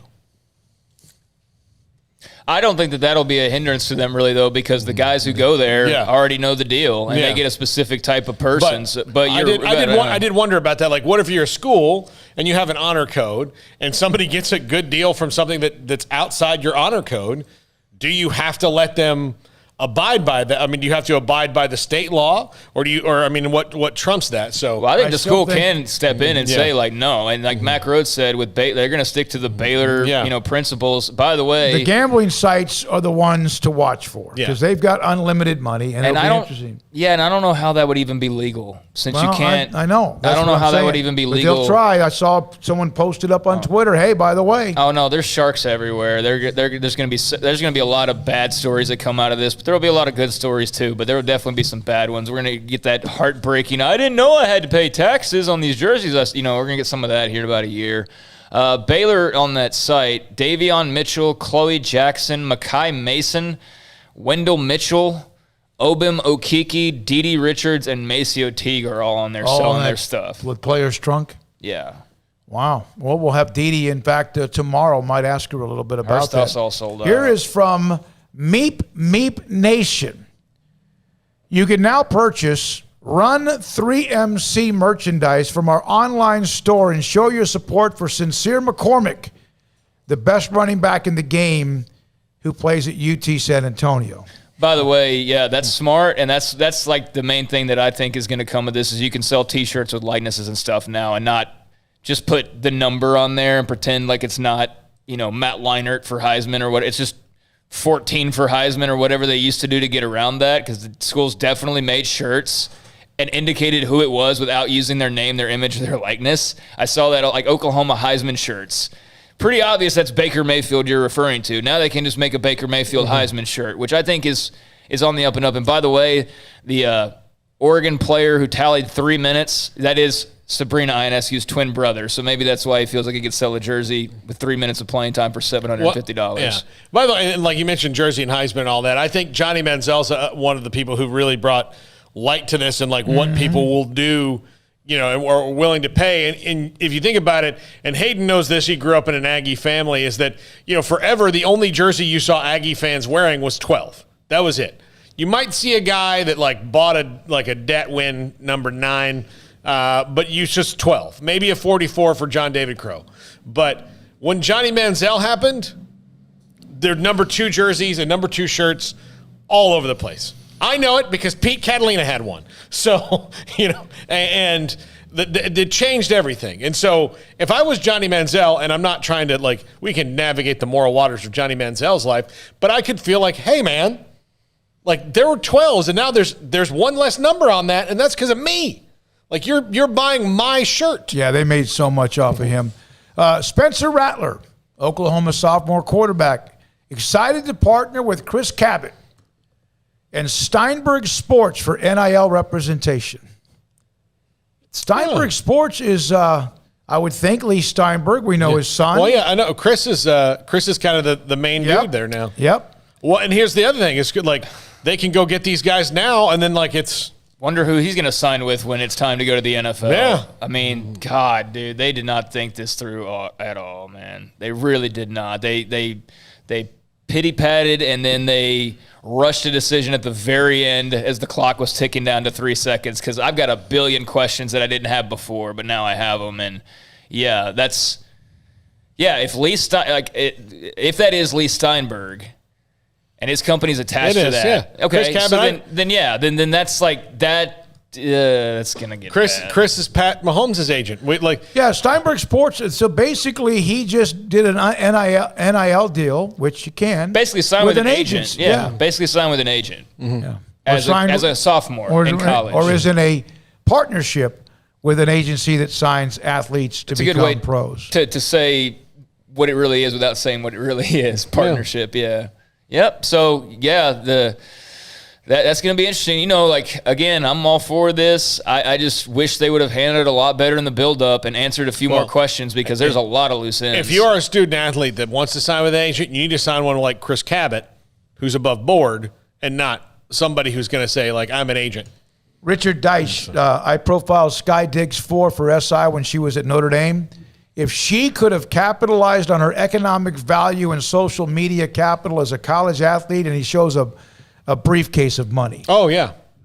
A briefcase of money. And I'm just going down my feed, and it's just, wow.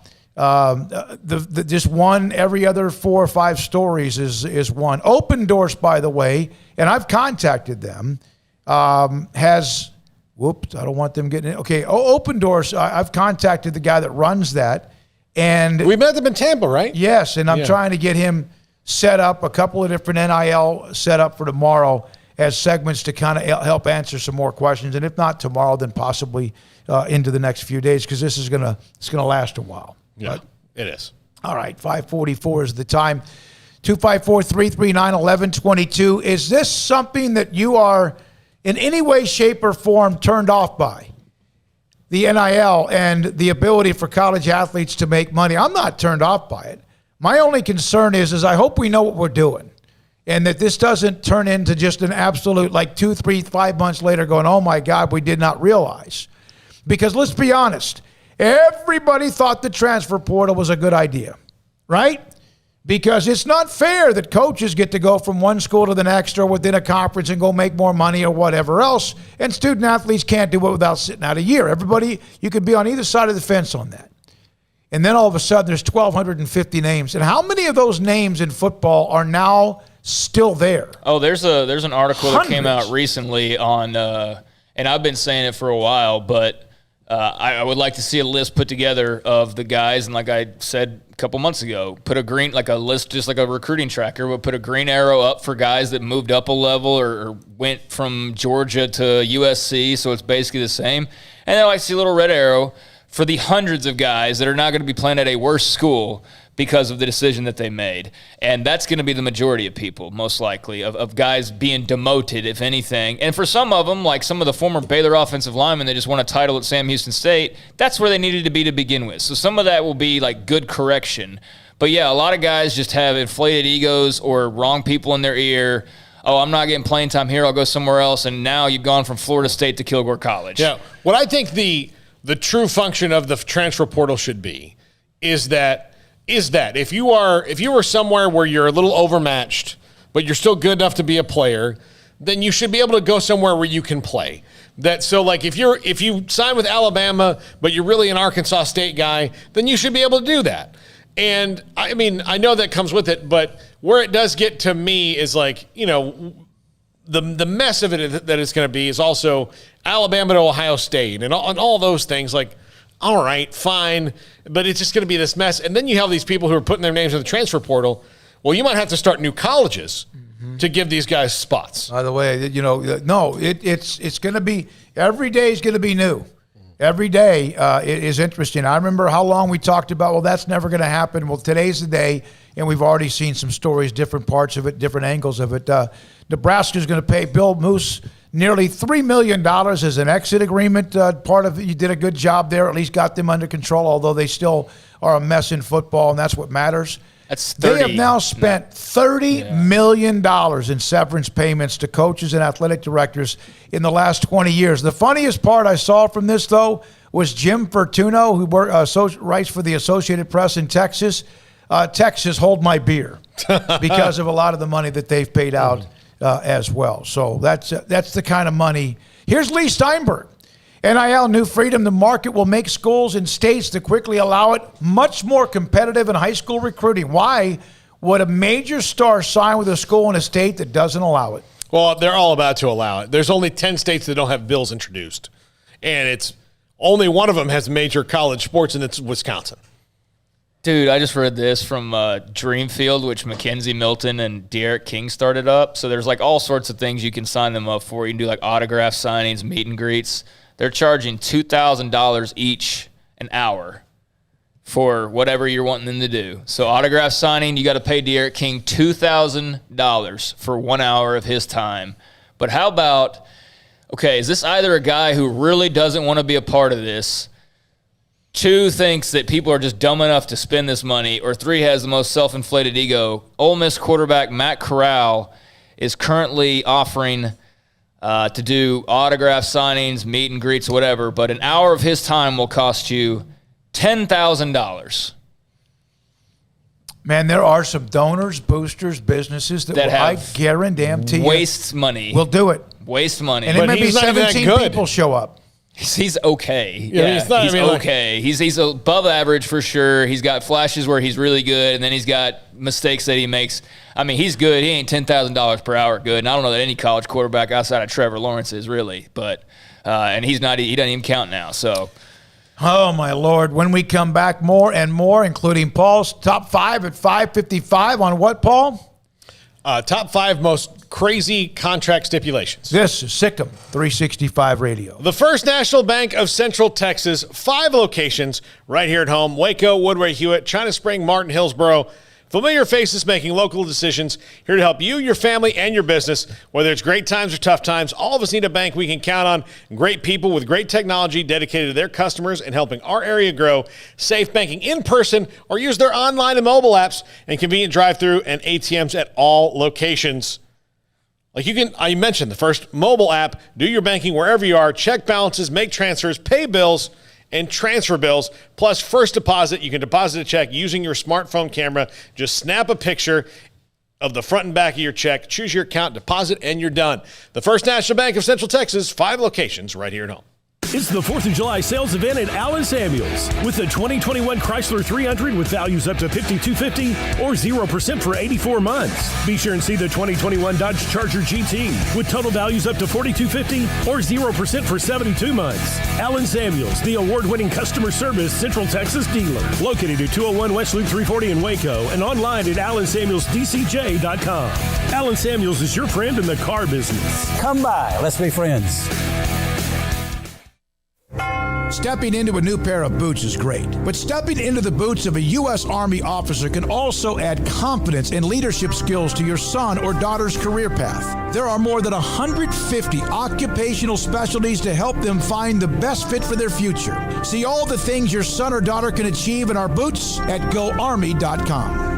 U.S. Army Waco Recruiting Company, 254-598-8131 or 254-776-1543. Camille Johnson Realtors guide you seamlessly through the process of buying your dream home or selling your current one. Commercial, farm and ranch, or residential, Camille Johnson Realtors can smoothly and successfully lead you through any transaction. With a team of 28 experienced agents who are excited about serving you, Camille Johnson Realtors services the entire greater Waco area. If you're in the market to buy or sell, contact Camille Johnson Realtors, 104 Midway Center in Woodway, or find them online at www.camillejohnson.com. Camille Johnson Realtors, elegant, charming, warm. Welcome home. Riverbend Liquor and Wine has their easy-to-access drive-thru open and convenient and clean in-store location on the corner of Lakeshore Drive and North 19th Street in Waco. Riverbend Liquor has the best and most extensive variety of craft beer selections in Waco, and Balcones whiskey, including single malt, pot still, baby blue, rye, brimstone, and the all-new lineage in stock. Riverbend Liquor and Wine, family-owned and operated, and a hidden gem in Waco on Lakeshore Drive and 19th Street. And find out more on Facebook and Instagram. Do you or your kids get nervous about going to the dentist? Stonewood Dental, Dr. Steve Childress, he can help. I've spent a career taking care of patients who as children had bad experiences, and now they're adults that hate going to the dentist. If I get a kid at 3 years old and they come every 6 months and it's a happy experience, it's normal for them. Now they have an accident at 6 or 7 or 8 at school. Now they have a broken tooth or a trauma, and they have to come here. They're used to lights, they're used to water in their mouth, they're used to experience, they already trust us. It's amazing what we can do with that kid without it being a negative thing. But if I see a 6 or 7 or 8 year old that's never been to the dentist, and now they have a trauma or an unfortunate unexpected toothache, it's harder to do that for that kid and it not be somewhat of a negative experience. So bottom line is I try to teach kids and adults and teenagers and everybody the way I'd want my family treated, which is where it's a necessary part of life. You just take care of it. It doesn't have to be that big a deal. Learn more, stonewood-dental.com. In Texas, there's pea-size hail and baseball-size hail. Guess which one hit our house? We didn't even know where to begin, but we called our Texas Farm Bureau insurance agent, and he was so reassuring. He knew exactly what to do to get our house back into shape and our lives back to normal. Now, we're even more thankful for the roof over our heads. Stop by and see our agents at one of our 3 McLennan County locations. Coverage and discounts are subject to qualifications and policy terms and may vary by situation. Welcome back to SicEm365 Radio. Have you downloaded the SicEm365 Radio app? Do it today on the App Store and Google Play.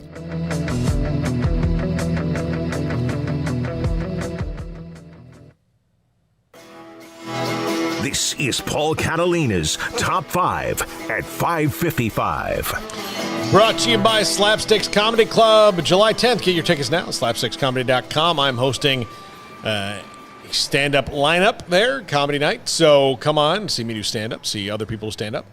Funny night, a lot of great comedians on the roster that night, and me. So however you feel about me, come and see me. And Slapstick's going to have food, you're going to have drinks. It's going to be great.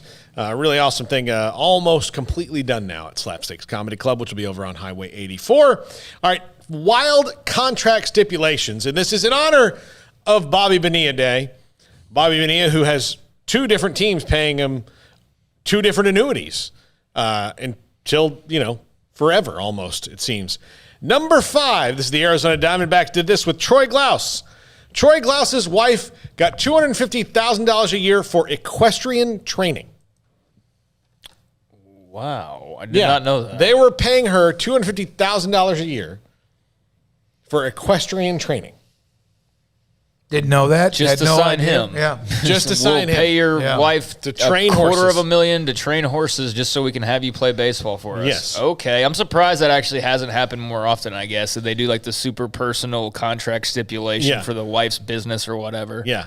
Number 4, Ronaldo.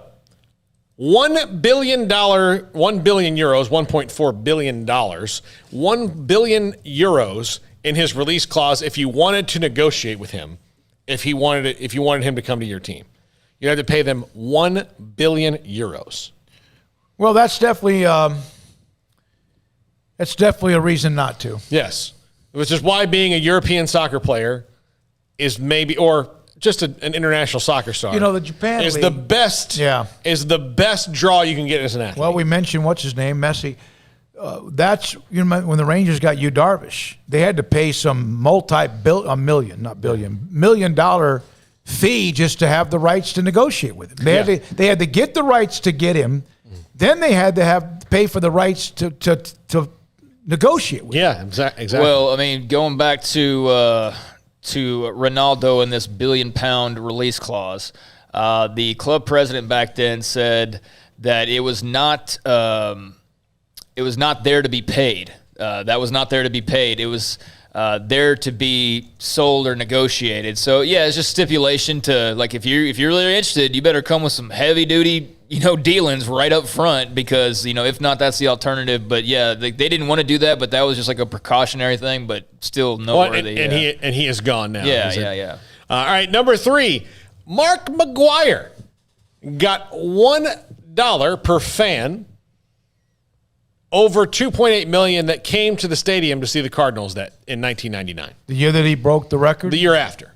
Or when he signed this, because he had got traded to the Cardinals. So when he signed his extension with them. So how many did they draw the next year, They went to 3.4. So he made like $600,000. That's a neat little twist. Yeah, I think that makes sense, though. Yeah, they were showing up for him. Yeah. They were showing up for him. It's like you get points on, like boxers get points, or one of the things UFC fighters really try to get, I think McGregor is probably one of the only ones that's able to get it, but get points on pay-per-view sales. And that's why the boxers are so rich. That's why you go, I haven't heard of this dude in 3 years, but he just made $35 million off this fight. How? Well, a lot of them get pay-per-view percentages. If you can swing that, that's Mayweather's deal and other big-time guys. So that's brilliant on McGuire's part, actually, because he's the draw, or he was the draw. And so, yeah, you're bringing the fans, get a little piece of that. Number 2, Kevin Brown's family got chartered flights from Macon, Georgia, where he lived, to Los Angeles as many times a year as he wanted, and he was making $105 million. Yeah, from the Dodgers. I would have been like, dude, you can afford the chartered flight. We do not need to also pay that on top of the $100 million we're paying you. It's just he used to throw the heaviest ball. He and Kenny Rogers and Incaviglia. That was a combination of a bunch of guys that were, man, they're good. They were pretty good, but at the same time, they were hard to deal with. Kevin Brown was famously cantankerous. Went to Baltimore after Texas, and L.A. a couple other places. I don't know if he ever came back to Texas either. San Diego, I think. Doubt he ever came back to Arlington unless it was on another team. Yeah, and number 1, Kenny Rogers did, but not Brown. In the annuity business, people talk about Bobby Bonillas all the time, but Steve Young still gets money, although less than he thought, from the LA Express, and they have not been in existence for 35 years. How much does he get? Well, he gets a couple million, but every year. Yeah, and so they sold him. They're going to pay him $25 million when he came out of BYU. So obviously he went there and he was the best player, the best quarterback in the USFL. But Jim Kelly, Doug Williams. I mean, he's better than Doug Williams, but they had some. Yeah, I actually think the LA Express won when Steve Young was there, but they. Yeah, so he's one of the best quarterbacks in that. Who's paying it? They didn't have it, so they had to put it in an annuity. So they put the money they had in the annuity, and then the annuity pays them later on. So yeah, Steve Young has an annuity with a team that doesn't exist and hasn't for a very long time. Hey, Colt, can I get one of these deals? We're 10 years after I'm working here, I'm still getting like a little chunk every year. Man alive. Some of these contracts are crazy, but yeah, that was a few of those I did not know about. If it did, I would just make up a bunch of stuff about Colt and insult him right now and get fired and be like, I'll be fine. Yeah. Bonilla, though, that's the greatest thing ever, dude. You really don't have to work. I mean, unless your lifestyle is so mind-bogglingly expensive, which at this point he's older, he shouldn't have to have some lavish lifestyle. Those years are behind him.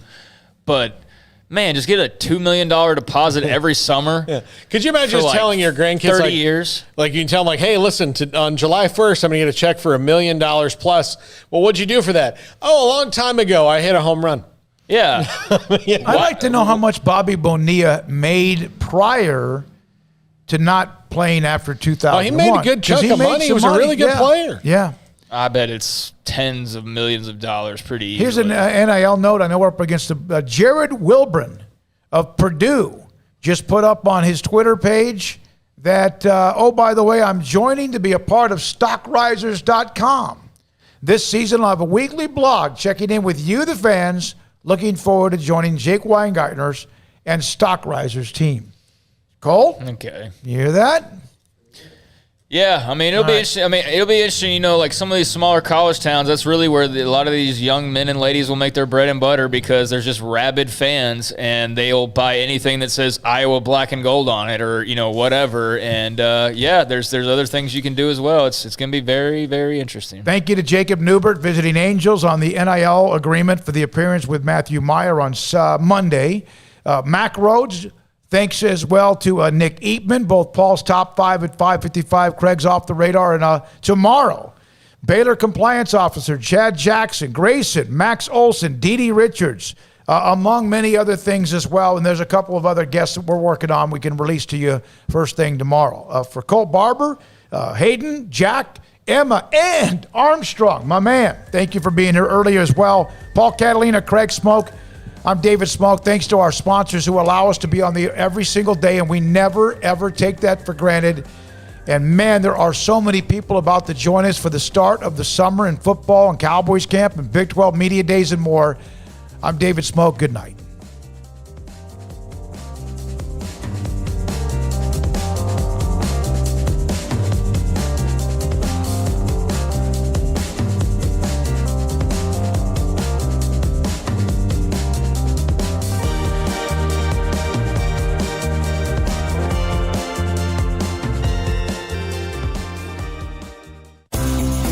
Ideal MRI is a small family business right here in Central Texas. We're open to support you while lowering the cost of healthcare bills. When you need an MRI, ask your doctor for an Ideal MRI. Visit us at idealmri.com or call us at 833-IDEAL-MRI.